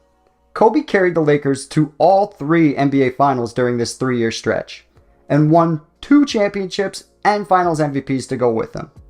Kobe's scoring ability and Mamba mentality were unmatched. His work ethic and determination really did inspire a generation, like Johnny, and my friend and co-host Dario, who you've probably seen on the podcast here that we do on the channel. And that was at its all-time absolute peak here in the late 2000s. A young and up-and-coming LeBron James was a legitimate #1 contender, and some might say the rightful holder of the belt during this late 2000s period. But Kobe's championship success and clutch performances made him the champion during these years for me. 2011 to 2014, LeBron James. LeBron took his talents to South Beach and took the belt from Kobe and all other contenders in 2011, beginning his unprecedented run of 8 straight NBA Finals appearances. King James took his already amazing talents to a completely different level in Miami, delivering some of the best performances we've ever seen and making it obvious who deserved the belt at this time. LeBron's versatility, basketball IQ, and physical prowess were unparalleled, getting him 2 MVPs, 2 rings, and 2 Finals MVPs for the Heat. A young, slim reaper Kevin Durant for Oklahoma City was a formidable challenger and obvious number one contender in this era. But LeBron's overall impact and success made him the best player in the world by a fairly wide margin. 2015 to 2018, Steph Curry. Chef Curry revolutionized the game from 2015 to 2018. His incredible shooting range changed how teams approached offense. Because before this time, some entire teams weren't shooting the volume of threes that Curry was shooting on his own, and he was draining them, like when he made 402 in 2016. Speaking of 2016, the Chef became the first unanimous MVP in NBA history, leading a Warriors team that won 73 games in the regular season. Some may feel LeBron James should have held on to the belt for an extended reign once he went back to Cleveland. But it didn't feel right considering Curry's impact on the game and his success in the regular season and playoffs if he never got his hands on the title. So I'm giving it to him here. 2019 to 2021, Giannis Antetokounmpo. Giannis's dominance from 2019 to 2021 was marked by his incredible versatility and athleticism. Giannis had some insane statistical seasons, including scoring 30 points per game in only 30 minutes per game, which is absolutely crazy and earned him one of his 2 MVPs during this stretch. The Greek Freak was able to win the Milwaukee Bucks their first NBA championship since former belt holder Kareem did it exactly 50 years earlier in 2021. LeBron once again remained a strong number one contender, showing his ridiculous longevity. But Giannis's two-way dominance and unique skill set made him the best player in the world during this stretch. 2022 to 2024, Nikola Jokic. Despite the endless amount of competition in the NBA right now, Nikola Jokic has emerged as the best player in the world and our current holder of the belt. Jokic's incredible passing, scoring, and basketball IQ have led the Denver Nuggets to new heights, including the 2023 NBA title, where Jokic won the Finals MVP and completely annihilated every other team in his way the entire playoffs. Jokic has transformed the center position into something that we have never seen before. So Giannis, Joel Embiid, and Luka, despite all being great players, must take a backseat to the Joker until further notice. Well, there you have it. That's the NBA's Best Player Championship belt, as decided by Derek White. Each player brought something unique to the game, shaping basketball into what it is today. But what do you guys think? Do you agree with my picks? Also, who will be the next NBA great to claim the title as the league's best player? Let me know in the comments section below. Recently, the NBA lost a legend who wasn't just a famous icon within the sport, but he was literally the unofficial logo of the game of basketball, Jerry Allen West. He was 86 years old and has been having a tremendous impact on the league longer than most of us have been alive. As a player, this 6'3" point guard / shooting guard was one of the greatest players of his generation and on both ends of the court. His style of play offensively was so ahead of his time in the 60s and early 70s, as he had a solid handle of the basketball and had a dangerous pull-up jumper that would have translated well to the modern NBA. He was teammates with the great Elgin Baylor in 12 out of his 14 seasons in the league, and as a dynamic duo, they both had unique impacts on their offense. The famous longtime Lakers commentator Chick Hearn referred to Baylor as Mr. Inside, while West was Mr. Outside. Jerry didn't have the luxury of playing in the three-point era since he retired in 1974 and the three-point line wasn't introduced to the league until 1979. One can only imagine how many points per game West would have averaged if many of his perimeter jumpers had counted as 3 points instead. Among players with completed careers, West has the 4th highest scoring average in NBA history at 27. He has the 5th highest playoff scoring average of all time at 29.1, and he has the 5th highest final scoring average of all time at 30.5. Every step as the season progressed, from the regular season to the playoffs to the finals, West became a much better scorer. This big game lethality is why he earned the famous nickname Mr. Clutch. There are many examples of that clutch gene being on display. One of those was in the 1965 NBA playoffs, where West's Lakers made it to the NBA Finals, where they were eventually defeated by the Boston Celtics. In that entire playoff run, West averaged 40.6 points per game, 6 rebounds, and 5 assists. Jerry played in 11 games in those playoffs, and with a minimum of 4 games played, that is the highest scoring average in a single postseason run in NBA history. Another example of his clutch gene was the 1969 NBA Finals, where West had arguably the greatest final series that the league had ever seen. In Game 1, he carried his Lakers to a clutch 2-point victory, where he efficiently dropped 53 points and 10 assists. He ended up scoring 40 points in 4 out of those 7 games. In the 7th and deciding game, he made history, as he dropped 42 points, 13 rebounds, and 12 assists. To this day, West is one of only 3 players to achieve the 40-point triple-double in the NBA Finals, and West is the only player to ever do it in a 7th game. He put up monstrous numbers over the course of that series, but unfortunately, West's Lakers lost in the 7th game by just 2 points. Regardless, his series-long performance was so legendary that he was named the Finals MVP, despite the fact that he played for the losing team. To this day, West is the only player to ever win the Finals MVP while playing for the losing side. Beyond being extremely productive in big games, West was basically automatic in the final few seconds, and his career was filled with game winners and buzzer beaters. None more famous than when he made this 60-foot shot in Game 3 of the 1970 NBA Finals as time expired, and this sent the game to overtime. At this point, you might be thinking that West was basically just a scorer, but you couldn't possibly be more incorrect. He was an elite passer, and especially in the second half of his career, he focused more of his game on his facilitating. In the 1971-72 season, the Lakers had a really talented group, with guys like Wilt Chamberlain, Gail Goodrich, and Jim McMillan as the supporting cast to West. Their brand new head coach was the Hall of Famer Bill Sharman, who actually competed against West in the past as a player for the Boston Celtics. Sharman wanted to run an up-tempo offense, and wanted West to spend more of his energy facilitating. As the floor general, Jerry led the 72 Lakers to a historic run, as he led the entire league in assists per game at 9.7, while also pouring in 26 points and 4 rebounds. West led the Lakers to the greatest winning streak in basketball history, as they won a whopping 33 straight regular season games before finishing the season with a 69-13 record. With Jerry at the helm, the Lakers had a 12-3 record that postseason, as they won the NBA championship and solidified their case for the title of the greatest team in NBA history.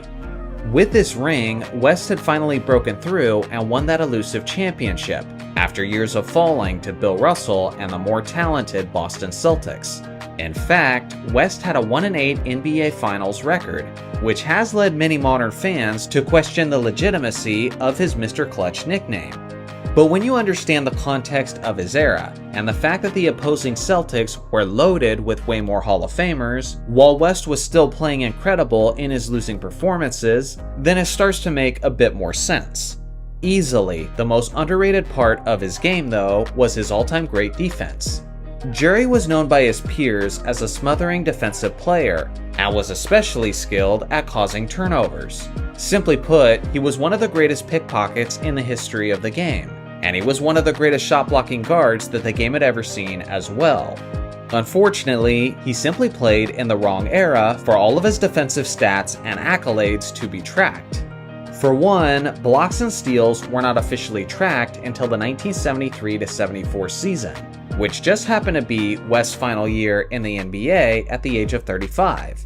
But in that farewell season, he averaged a stunning 2.6 steals and 0.7 blocks, and both of those were good enough to lead the league at his position. If those were the kind of defensive numbers that he was putting up at the age of 35, then I can only imagine how many he was getting during his prime. Beyond that, he made a total of 5 all-defense teams in his career, but all 5 of those honors came after he entered his 30s, since all-defense teams did not exist prior to the 1968-69 season. So not only should he be among the all-time leaders in steals, not only should he be among the all-time blocks leaders for guards, but he could possibly have had the most all-defense team selections for any guard of all time, if the honors had always existed. To put it simply, he was one of the greatest all-around players that the game has ever seen. In total, he earned 14 All-Star selections, 5 All-Defense teams, won the scoring title in 1970, won the assist title in 1972, was the Finals MVP in 1969, and won the NBA championship in 1972. Again, he achieved all of this as a perimeter shooter at a time when the three-point line didn't exist yet. Imagine what his resume would look like if it had. Now here's the craziest part. All of that might have been the less impressive part of Jerry West's basketball career, because soon after his career was done as a player, he moved into head coaching and executive positions. Just 2 seasons after his retirement, he was hired to be the Lakers' head coach, thanks to his good relationship with the team's owner, and thanks to his excellent leadership skills he displayed while playing for the Purple and Gold.